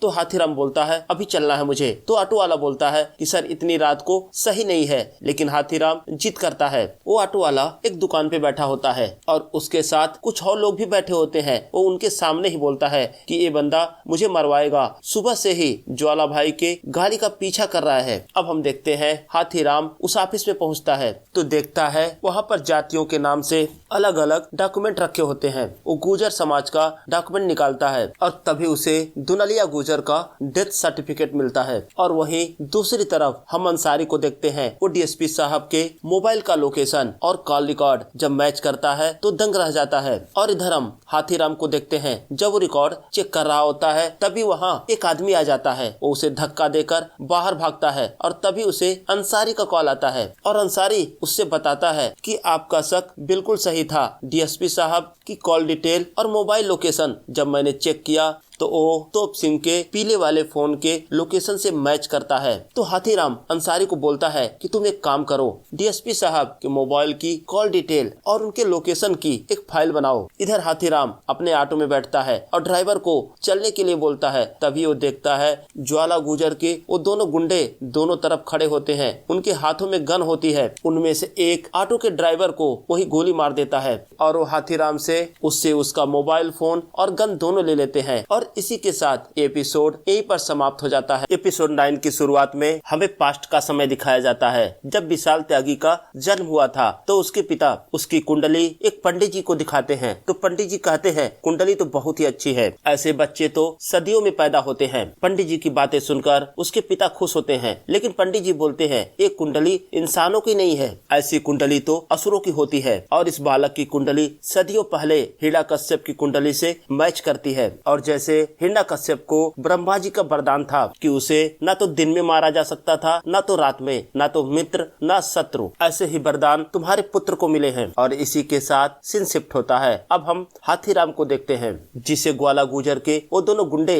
एक गाड़ी में बैठा कर ले जा रहे होते हैं। तो हाथीराम उनसे बोलता है कि अगर तुमने मुझे मारा तुम सब मारे जाओगे, क्योंकि तुम्हें पता है मेरी टीम मुझे ढूंढते हुए यहाँ आएगी। तभी हाथीराम देखता है कि उसकी जीप के सामने एक ट्रक आ जाता है, जिसकी लाइट ड्राइवर की आंखों पर पड़ती है और मौके का फायदा उठाकर हाथीराम स्टीयरिंग मोड़ देता है और जिससे उसकी गाड़ी का एक्सीडेंट हो जाता है। अब हाथीराम और दोनों गुंडे सब घायल होते हैं। हाथीराम वहाँ से उठता है और भागता है, देखता है सामने एक मेला लगा होता है, वो मेले के अंदर चला जाता है। अब वो लोग अपने साथियों को कॉल करते हैं और हम देखते हैं थोड़ी ही देर में वहाँ कई सारे लड़के हाथीराम को ढूंढने लगते हैं। हाथीराम बचते बचाते मेले में भागता है, लेकिन आखिरकार पकड़ा ही जाता है और उनमें से एक आदमी हाथीराम के मुंह पर मारता है और हाथीराम वहीं बेहोश हो जाता है। जब हाथीराम को होश आता है तो हाथीराम देखता है उसके सामने ग्वाला गुजर खड़ा होता है। अब ग्वाला गुजर हाथीराम के पास जाता है और उसको पानी पीने के लिए देता है और फिर बोलता है, इंस्पेक्टर हाथीराम चौधरी, थाना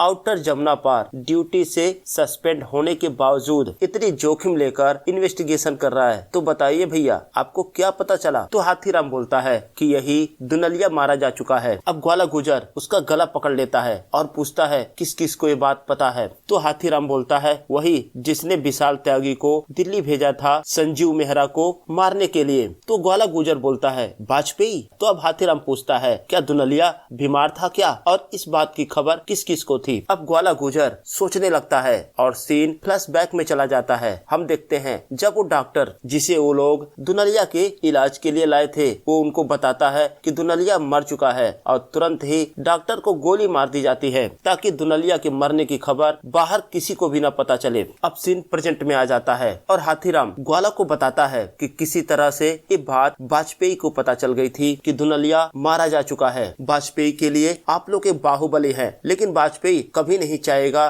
कि भविष्य में आप कभी पॉलिटिक्स में आए। लेकिन दुनलिया के मरने के बाद वाजपेयी को लगा कहीं आप पॉलिटिक्स में ना आ जाओ। अब दुनलिया मर चुका था तो वाजपेयी जानता था कि आप कमजोर हो चुके हो, लेकिन अभी भी दुनलिया का सबसे बड़ा हथियार विशाल त्यागी आपके पास ही था। तो वाजपेयी चाहता था कि विशाल त्यागी रास्ते से हट जाए और इसीलिए वाजपेयी ने एक प्लान बनाया और आपसे बोला कि एक प्रोजेक्ट है और त्यागी को दिल्ली भेजना है। बात ये थी वो चाहता था कि त्यागी मारा जाए और उसी प्लान के तहत उसने और लोगों को हायर किया ताकि ये सारा असाइनमेंट असली लगे। और उधर दिल्ली पुलिस की नजर विशाल पर थी, वो उसका पीछा हर समय कर रहे थे, बस वो इंतजार इस बात का कर रहे थे। और जैसे ही विशाल संजीव को मारता और उसके बाद दिल्ली पुलिस विशाल और उन लड़कों को मार देती और इस तरह आसानी से विशाल त्यागी वाजपेयी के रास्ते से हमेशा के लिए हट जाता। लेकिन प्रॉब्लम तब हुई जब त्यागी ने जिद पकड़ ली कि उसे मास्टर जी से बात करनी है संजीव को मारने से पहले, और वो 3 दिनों तक इंतजार करता रहा लेकिन उसकी मास्टर जी से बात नहीं हुई और इसी वजह से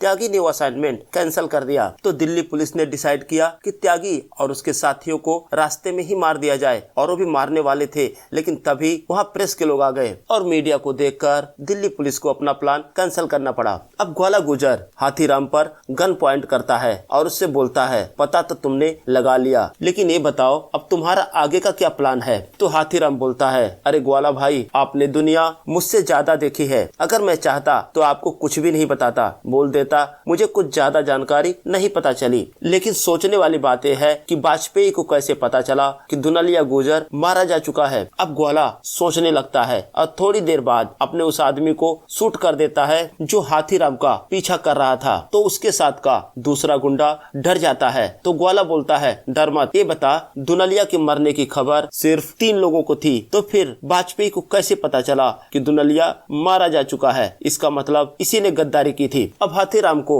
उसका फोन और गन दोनों वापस कर दिया जाता है और ग्वाला गुजर हाथीराम को दुनलिया का एक निशानी देता है और बोलता है, ये ले जाकर त्यागी को दे देना, उसे जानने का हक है कि मैंने उसकी बात मास्टर जी से क्यों नहीं कराई। अब हाथीराम जाने लगता है, लेकिन तभी वो मुड़कर पूछता है कि मुझे एक बात अभी भी समझ नहीं आई, आखिर त्यागी ने संजीव मेहरा को क्यों नहीं मारा? वो क्या बात करना चाहता था अपने मास्टर जी से? अब सीन शिफ्ट होता है, हम देखते हैं त्यागी बस में बैठा होता है और वहीं दूसरी तरफ हम सारा को देखते हैं। जब वो अपने ऑफिस पहुंचती है तो देखती है ऑफिस के अंदर सेलिब्रेशन का माहौल था। संजीव मेहरा अपनी टीम को बोल रहा था कि अब नए मैनेजमेंट के साथ हमें काम करने में कोई प्रॉब्लम नहीं होगी। उन्होंने मुझसे प्रॉमिस किया है कि हमें हर तरह की फ्रीडम है इस न्यूज चैनल को चलाने के लिए। वहीं हम सारा को देखते हैं जिसे ये सब चीजें पसंद नहीं आ रही थी, क्योंकि उसे पता था कि संजीव झूठ बोल रहा है, एक फेक न्यूज का सहारा लेकर अपने करियर को आगे बढ़ा रहा है। तो सारा तुरंत ही अपने केबिन में जाती है और एक रिजिग्नेशन लेटर टाइप करती है। और जब सारा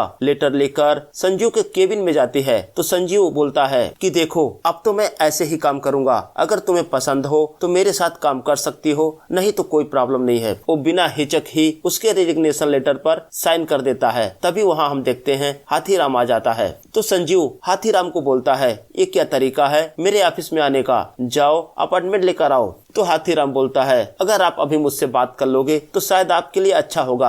अब हम देखते हैं उस केबिन में हाथीराम, सारा और संजीव होते हैं। तो हाथीराम संजीव को एक कहानी सुनाना शुरू करता है। वो बोलता है, ये उस समय की बात है जब पांडवों ने महाभारत का युद्ध जीत लिया था। तो उसके बाद उन्होंने सोचा कि धरती पर तो अब कोई काम ही नहीं बाकी है उनके लिए, तो वो 5 भाई स्वर्ग के लिए चल दिए। कुछ दूर चलने के बाद उनके साथ एक कुत्ता भी हो लिया। रास्ता कठिन था और धीरे धीरे युधिष्ठिर के सारे भाई मारे गए, लेकिन वो कुत्ता युधिष्ठिर के साथ स्वर्ग तक पहुंच गया। जब युधिष्ठिर स्वर्ग पहुंचे तो इंद्रदेव ने उनका स्वागत किया, लेकिन जब युधिष्ठिर उस कुत्ते को लेकर स्वर्ग के अंदर जाने लगे तो इंद्रदेव ने मना कर दिया, बोले ये तुच्छ कुत्ता स्वर्ग में नहीं आ सकता। तो युधिष्ठिर बोले, पूरे सफर में मेरे भाइयों ने मेरा साथ नहीं दिया, लेकिन इस कुत्ते ने मेरा साथ दिया। अगर आप इस कुत्ते को अंदर नहीं लाने दोगे तो मैं भी स्वर्ग के अंदर नहीं आऊंगा। युधिष्ठिर ये बोलकर वहाँ से वापस जाने लगे। तो इंद्रदेव ने आगे बढ़कर उन्हें रोक लिया और बोले, ये तो आपकी परीक्षा थी और परीक्षा में आप पास हुए। तो संजीव बोलता है, तुम्हारी इस बकवास कहानी का मेरे केस से क्या लेना देना है? तो हाथीराम बोलता है कि आपकी भी जिंदगी में एक कुत्ता है, लेकिन यहाँ फर्क सिर्फ इतना है कि उस कुत्ते ने आपको स्वर्ग जाने में मदद नहीं किया, लेकिन स्वर्ग जाने से बचा लिया। त्यागी आपको मारने ही वाला था, लेकिन उसने देखा कि आपकी पत्नी एक सड़क छाप कुत्ते को भी बहुत ज्यादा प्यार कर रही थी। और त्यागी ने अपने गुरु से एक बात सीखी थी कि जो आदमी कुत्तों से प्यार करता है वो अच्छा इंसान होता है। तो यही वजह थी त्यागी ने आपको उस दिन नहीं मारा। वो अपने गुरु मास्टर जी से बात करना चाहता था कि कहीं गलती से उन्होंने आपको मारने का ऑर्डर तो नहीं दिया। वो कई दिनों तक अपने मास्टर से बात करने का जिद पकड़ता रहा, लेकिन आखिर में जब उसकी बात उसके मास्टर जी से नहीं हो पाई तो उसने इस असाइनमेंट को कैंसिल कर दिया और एक कुत्ते ने आपकी जिंदगी बचा ली। और सबसे इम्पोर्टेंट बात यह है कि इस केस का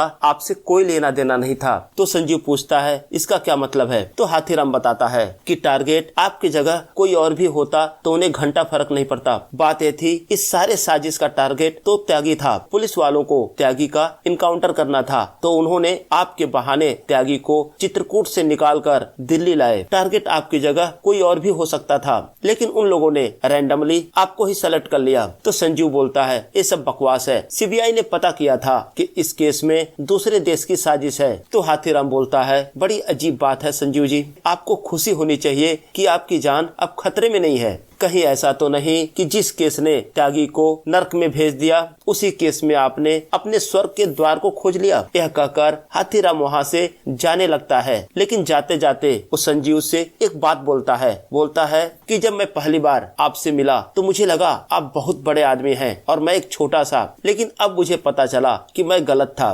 कहकर हाथीराम वहाँ से चला जाता है। अब हाथीराम अपने घर जाता है और अपनी वाइफ से मिलता है, और जब दूसरे दिन अपने थाने पहुँचता है तो उसे बताया जाता है कि उसका सस्पेंशन अब खत्म हो गया है और उसे आज से ही ड्यूटी ज्वाइन करनी है। तभी उसके पास डीएसपी साहब का बुलावा आता है। जब वो डीएसपी साहब से मिलता है तो डीएसपी साहब उसे एक न्यूज दिखाते हैं जहां वो देखता है कि ग्वाला गुजर और वाजपेयी जी दोबारा एक हो गए थे। तो डीएसपी साहब बोलते हैं, दो बड़ी हस्तियों को मिलाने का काम तुमने किया है और इसी का इनाम है कि तुमने दोबारा ये ड्यूटी ज्वाइन की है। तो हाथीराम बोलता है, सर कहीं ये मेरा मुंह बंद करने का इनाम तो नहीं है। तो डीएसपी साहब बोलते हैं, देखो हाथीराम, ये जो अपना पूरा सिस्टम है ना, एक मशीनरी की तरह होता है। यहाँ हर पुर्जे को पता है कि उसे क्या करना है। अगर कोई पुर्जा खराब हो जाता है तो उसे निकाल दिया जाता है। तो हाथीराम बोलता है कि सर मेरा एक सवाल है कि आपने केस मुझे इसलिए दिया था क्योंकि आप समझते थे कि मैं चूतिया हूँ। तो डीएसपी साहब हंसते हैं और बोलते हैं, बात तो तुम्हारी सही है, लेकिन मुझे नहीं पता था कि तुम इस लेवल तक पहुँच जाओगे। और वहीं हम संजीव को देखते हैं, जब अपने घर जाता है तो अपनी वाइफ को थैंक यू बोलता है। और अब संजीव का कुत्तों को देखने का नजरिया ही बदल गया था, क्योंकि वो जानता था कि उसकी वाइफ का कुत्तों के प्रति जो लगाव था उसी की वजह से आज संजीव जिंदा है। अब सीन शिफ्ट होकर जेल में चला जाता है और हम देखते हैं चीनी का वो दोस्त उस जेल में सफाई कर्मी का काम करता है। वो पोछा मारते हुए चीनी के पास आता है तो चीनी उससे बोलता है, कुक्कू के पार्लर में अपने 2.5 लाख रुपए रखे हैं, तुम जाकर उन पैसों को ले लेना और अपने पास रख लेना। तो उसका दोस्त बोलता है कि मैंने तुझे मना किया था कि पैसों के पीछे नहीं भागना चाहिए। तो चीनी बोलता है, मुझे पैसों की लालच नहीं थी, मैं चाहता था कि अपना जेंडर चेंज करा के तुझसे शादी कर लूं और सारी जिंदगी हम दोनों एक साथ रहें। ये बातें सुनकर चीनी का दोस्त दुखी हो जाता है। अब हम देखते हैं हाथीराम वहाँ आ जाता है और त्यागी को वो रुद्राक्ष की माला देता है और बोलता है कि इसे ग्वाला भाई ने दिया है और बोला था इसे देखकर तू समझ जाएगा। और त्यागी देखता है उसके हाथ में मास्टर जी के गले की रुद्राक्ष की माला थी। वो समझ जाता है कि मास्टर जी अब इस दुनिया में नहीं है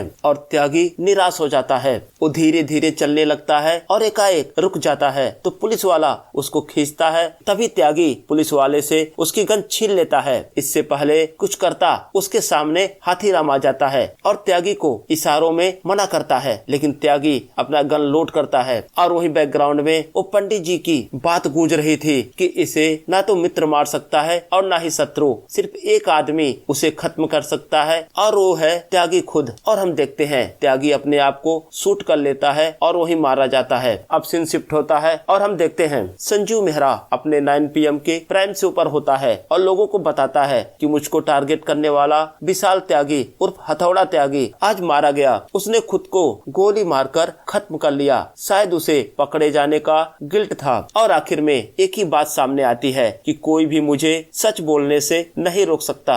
अब सीन शिफ्ट होता है और हम हाथीराम को देखते हैं जो शाम को बाहर अपनी फैमिली के साथ घूम रहा होता है और आइसक्रीम खा रहा होता है। तभी उसके सामने एक कुत्ता आ जाता है तो हाथीराम अपना आइसक्रीम उस कुत्ते को दे देता है और इसी के साथ एक बेहतरीन सीरीज यहीं पर समाप्त हो जाती है। तो फ्रेंड्स, आपको ये सीरीज कैसी लगी मुझे कमेंट सेक्शन में जरूर बताएं और मैं आप लोगों से कल मिलता हूँ एक नई सीरीज के साथ में। तब तक के लिए जय हिंद।